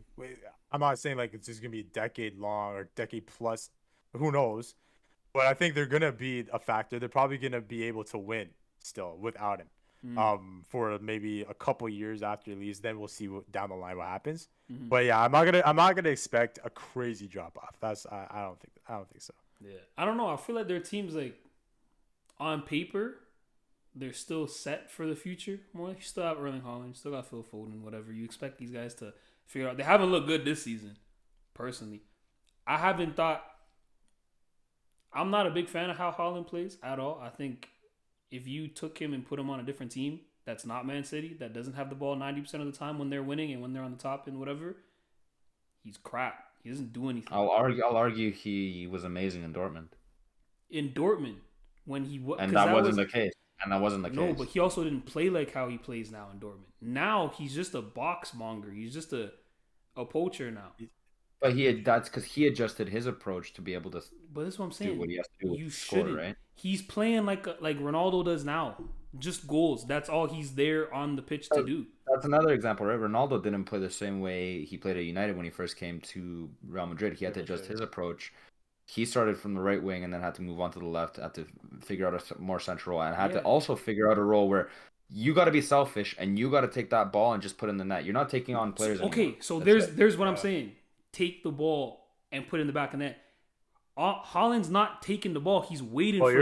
You're saying that Haaland's just chilling there. If you watch Man City play, he's not even trying to take command. All he does is sit on the back shoulder of the center back and just pray to God for a good ball. I mean, I see that. I see that often. And it's like, I get it when Ronaldo does it because you're 40 years old. No, yeah, that's what's annoying. There's tons of talent in Haaland. You don't have to play like that. But in that, I see the talent in that because there's not everyone that can do that. There shouldn't be. Because the best that could have done that before was Ruud van Nistelrooy, and I think he blows Ruud van Nistelrooy's stats in terms of poaching like that out the water. But you shouldn't be like that when you're that young still and capable of doing more. You can't because now we're seeing how he's playing this season. Style as well. That's the Pep style. That's why that guy's killed the game. That guy's killed the game for so many different reasons. Yeah, like I can't even buy a bottle of shampoo. Don't even There's a lot of reasons, bro. even Phil Foden, I don't think have looked good. I think Phil Foden still is it's weird because obviously last season he was balling. PFA player of the year. He always has purple patches where he's like a Rashford in that sense. I find he has that purple patch. He really is. He really is. Well. I agree with that. I find you know how you were saying earlier with Nick Wright calling Jared Goff pedestrian? Phil Foden plays like he's just a pedestrian. Like he plays like he's just a squad player. Where it's like he'll sit in the little half spaces ask for the ball. But it's true But- though. Like you see that. Yeah, like, but when it's you like, watch when you brother, watch them play, and then it's I- like, yeah, do more. Like, can I get something? That's what I mean, Like, can brother. I- You're not a squad player anymore. You were that in like 2020, 2021, whatever it is, when we still had De Bruyne healthy every day. Bernardo Silva was still playing well. Gundogan was still there. So it's like you could afford to be a complimentary piece. Now it's like, brother, we need you to take the reins now because De Bruyne's got one leg. Bernardo Silva's past it. Gundogan's past it. We need more now, and it's like, he's just acting real It also regular. comes down to the most important player on that team has been injured, and that's the Ballon d'Or winner, right? Yeah. That's the the player other that made problem. that team That's tick. true. That's the other true. problem. That's the player that made that That's- team tick, right? Yeah. That's evident. And that goes to show that's probably what was the most important piece in that. Like, of course, Messi was the best player, but in that Barcelona side, the most important piece was that guy Busquets, right? Because no one notices Rodri when he plays, but if you're watching Rodri, like they always say about Busquets, you see the whole game, right? Yeah. That's the same conversation with Rangers. Yeah, he's not Leao, but But- he's the one that makes that team look the way it I looks. find that's always the case with teams. It's always usually a midfielder, obviously. You're the engine. So Yeah. it You makes make sense. the team It go. fits. You know make what the I team mean? go, bro. And then, I don't know. But Arsenal, we don't have to make this a big thing. I just have to get this off my chest because they're annoying. Even though I was kind of giving them a little bit of flowers earlier with Saka and yada, yada, yada, Arsenal, brother, they're 5 years from, I think Arteta came in 2019, I think. Yeah, 19. 2019 to now, and your project is you being Stoke City on steroids. Rory Delap. Bro, the way it's Oh, disgusting. The way they celebrate No, but I gotta corners. respect it. Though. That's the best. That's the best corner kick taking team I've seen in my lifetime. I think that's the best corner kick taking team of all time. Because just anytime there's a set piece, I'm like, it's probably a goal. Yeah, It's probably a goal. in fairness to them, they built their team for it. But it's like, brother, that's what it is. Because they're not threatening at all in open play. They play for corners. But let me ask you something. If United was this team, would you be saying the same? Yeah, like I'd if you had a strength like this, then if it's working, You're scoring goals, Here's the you're thing. winning. Here's the thing. I mean, yeah, it's And just like hearing the fans talking. Here's the thing, and I don't think this is the case for Arsenal. Like, I don't think Arteta has done what he's done, and is like, yep, this is what's gonna put. So it's like, I feel like they're still going to grow. They're still going to add things to their system, but it's like the reliability that they have on corners is nasty, and it's as far as the United game went when we lost 2-0 to them or whatever. Bro, that wasn't nothing special to me. The only time they were threatening was corners. That was literally it. And it's like, this is where I get mad at United too. Let's just take teams out of it and let's just have a normal conversation about IQ for a second, okay? If the corner is on the right side and we have an in-swinger, so Bukayo Saka's taking the corner, and all of Arsenal is at the back post and beyond, why are we as Man United posted staring at Bukayo Saka like this? Everything's back there. I'm staring at Bukayo Saka because, yes, the ball's going to come into the box. He's going to cross it. The ball comes in. I don't know what's going on over here. I'm going to jump because the ball's coming near me. William Saliba is on a tear with momentum. I'm just jumping straight up in the air. And nobody holding it. No one checking for him. And then the other thing. Nothing. They're coming from post. Why do we have two guys back post still? I know. For what? Let the ball right. All of them are coming from post. Let the ball trickle back post then. There's literally no one there. And I don't even know if this is this is where I was getting frustrated because we weren't trying anything to stop it.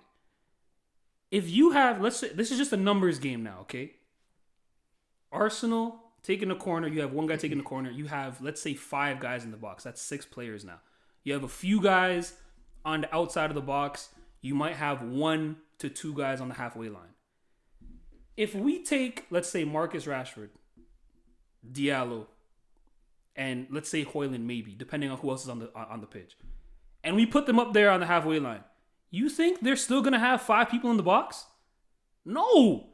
They're not going to have a numbers down situation because Onana's going to grab the ball, and you know how he distributes the ball. they're gonna drop people off. And now it's all of a sudden it's less crowded, it's less threatening, everything. It's simple things where it's like, bro, we're just watching this happen, and then when they score, we're acting, I know duh they I know, scored. right? Yeah, What are we Like, doing? yeah.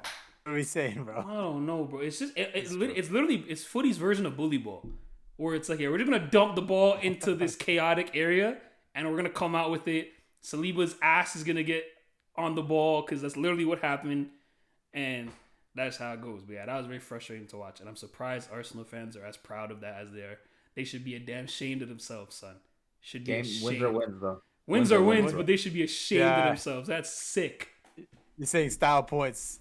Style points do matter. Stop killing the game. The game's already dead. Style points matter. Style points matter when it works to your favor. Because when I bring up style points with certain agendas that you have, it's all of a sudden goal the goal. You know what I mean? But yeah, I don't know. That's Premier League. Do you guys want to get into the Club World Cup a little bit? We can talk about that because that's about to kick off and everything like that. I always feel the Club World Cup's kind of forgotten. Yeah. All the time. I'm not gonna lie to you. This year it's a new format. They kind of revamped it a little bit. It's not just the Champions League winner, right? It's like, isn't it the best? It's the league winners of every league or whatever. Not even coefficient wise, because it's Chelsea's in it because they won the Champions League 2019, and it's, like, Milan isn't in it, right? And Napoli had a chance had they gone a little bit further last year in the Champions League. Yeah, because there's tons of teams in here that are just like, I'm not even gonna lie to you. I play footy. I watch this. Some of these teams, I ain't never heard. I've never even seen the badge before. Yeah, I'm checking it right now. Like Group E, for example. This is the first one I looked at. River Plate, Inter Milan. The M team I've seen, it's a Mexican team, I believe. I'm gonna get butchered if they're not a Mexican team. Monterrey? Is it Monterrey? Yes. Wow, I was gonna say Mexican team. The fourth team, The Reds. never heard bro, of the you in Reds, my life. man. Never seen them in my life. But Urawa Reds. Bro. how did it change? Do you know? Because I wasn't following it as thing. Do you know how the format changed? So before, first off, we gotta give respect to Noah Lyles. World champion of what? Like, I actually include them. You know what I mean? Let's see, world champions, right? Yeah. But essentially before, it was literally just Champions League winner, AFC Champions League winner, CONCACAF Champions League winner, Copa Libertadores, and African Champions League winner, and they would all compete, and it would just be like that. But now you're giving an opportunity because most times it was the South American team or the European team that won. The times the South American team won, it would just be the European team had an off day or a bunch of injuries. Yeah. Like when Corinthians won it, I believe it was 2012 or 13, the year that Chelsea didn't win it, was like, there's no excuse as Chelsea for you not to win it, right? Because there's the clubs that are in this apart from you aren't on that level, and Corinthians at that point did not have anyone that I can remember. Like, there's no Alexandre Pato on that team. There's no Clarence Seydou. Well, Clarence Seydou was on Botafogo. But principle stands is that it only really gave an opportunity to just one team, which, granted, you're the champion of Europe. You're representing your continent. But that's like doing a club confederation cup, right? Because we have the confederation cup for the countries, where we have the Euro winner, the former World Cup winner, the African Cup of Nations winner. They all compete. But if this is a club World Cup, and we all have talked about it so many times, all these sports is more money, more money, more money. Let's make our players play as much games as possible. Let's include all the teams. Right? What do you think about that from that standpoint? More games, more everything. I don't like it. Rodri called it out and then tore his ACL. Yeah, like they're literally saying it over and over. SUVs can't found him after that. It's like, and it's the biggest names, bro. It's the biggest names saying it. Like, because that's part of the reason. And they're money hungry, obviously. But it's like, if you want, I want the quality to be peak, right? Well, when you have 162 games a year, and then they're getting $800 million contracts, right? More games mean more money. More viewership, means more money. Yeah, but so that's they're also saying, like, bro, athletes through more injuries, even though, granted, playing a 90-minute footy match is a lot more difficult on your body than it is to walk around for 10 innings. That's not even time.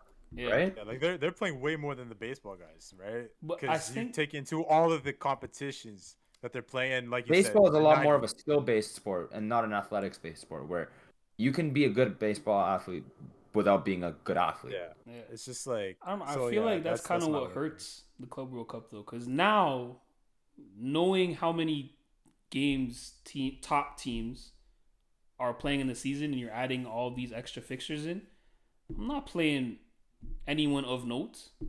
I'm playing my academy guys that are on their way into But the you're gonna team. allow So yourself it's to get like, embarrassed because then what's gonna happen on social media is that everyone's gonna make fun of you, and that's all that matters nowadays, right? is that anyone gonna social make media fun of me if everyone's doing it? But not everyone's gonna be doing it though. You know what I mean? There's gonna be that one team that's gonna send that. Like Chelsea like has they're gonna no send like they're playing Noah from Yeah. Armenia in the conference league. You know what I mean? Like they're gonna be sending that full squad to try to win a trophy like this because they're gonna say that they're the Club World Cup champions. Yeah, but again, I It's don't like know a- how much validity it has. If the force 'cause hype. if the Force big, hype.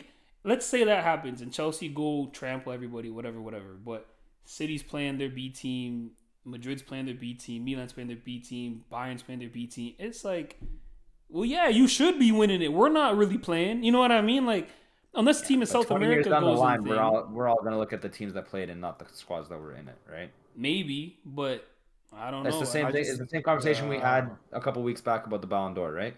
We're not gonna look at the fact that Iniesta came up against Messi and Ronaldo for the Ballon d'Or. We're gonna look at Iniesta didn't have a Ballon d'Or and Rodri did have a Ballon d'Or, and that's when people are gonna say that Rodri is a No. superior player. I even think though I he's think not. this one it's Right? just like the weight though. It's the weight, like, and people are. I still think people are gonna be like, well, it was probably just forced hype. It's a side competition. It's a That's what it it's a feels postseason friendly. It's a postseason type of friendly Yeah. deal. Like whatever. Yeah. But Ain't it is nobody the care. season as well, right? That's the thing. True. And then like why? And I'm also seeing like why is there like what 4 Brazilian clubs there? hmm Brazil up in there, like I don't know. And then the whole thing with Inter Miami. Don't stop. You saw LA Stop. Galaxy, their cheese right Doesn't now. matter. It don't matter. They're It just don't not- matter. Bro, we won It the don't league, matter. though. We won the league, and They're not Yeah, even hiding and- the corruption at this point, bro. It's Okay, getting nasty. enough. I'm gonna stop this come right on, now come on, man. because Why as someone that Okay, watches so why are they in? a 38, listen, let me speak, right? As someone that watches a 38 match day league and sees the importance of being consistent over a weekly basis, you can't say that Inter Miami is not the best team just because they They're lost in the not. playoffs. They're literally not. By every metric, they're not. What are you Footy is talking not about? American sports. Footy is not an American sport. It shouldn't be because of how they No, did in, but yet in the they playoffs. play it. They're not the best Don't team. And they didn't disrespect the win. They are the Sounders, best though. team. Don't disrespect Seattle Sounders, though, bro. What are we talking about right now? I don't. Just admit it. It's corruption, and they're not trying to hide it. It's not. If No, they, it's I would messy, have, bro. I Messy, wouldn't have a messy, problem with it. My thing is, I wouldn't even have a problem with it if they had just come out and said, "Hey, By for his coefficient. name, for his image, we're gonna throw him in the World Cup." League Just Cup. say that, League and that's Cup okay with me. counted. Why did Nashville had a chance to make it, but they lost in that League Cup final. That's what it comes Oh, down to. that's it is what by it was. coefficient. It is by coefficient. If But- Nashville won, it wouldn't All have been of a Miami. sudden.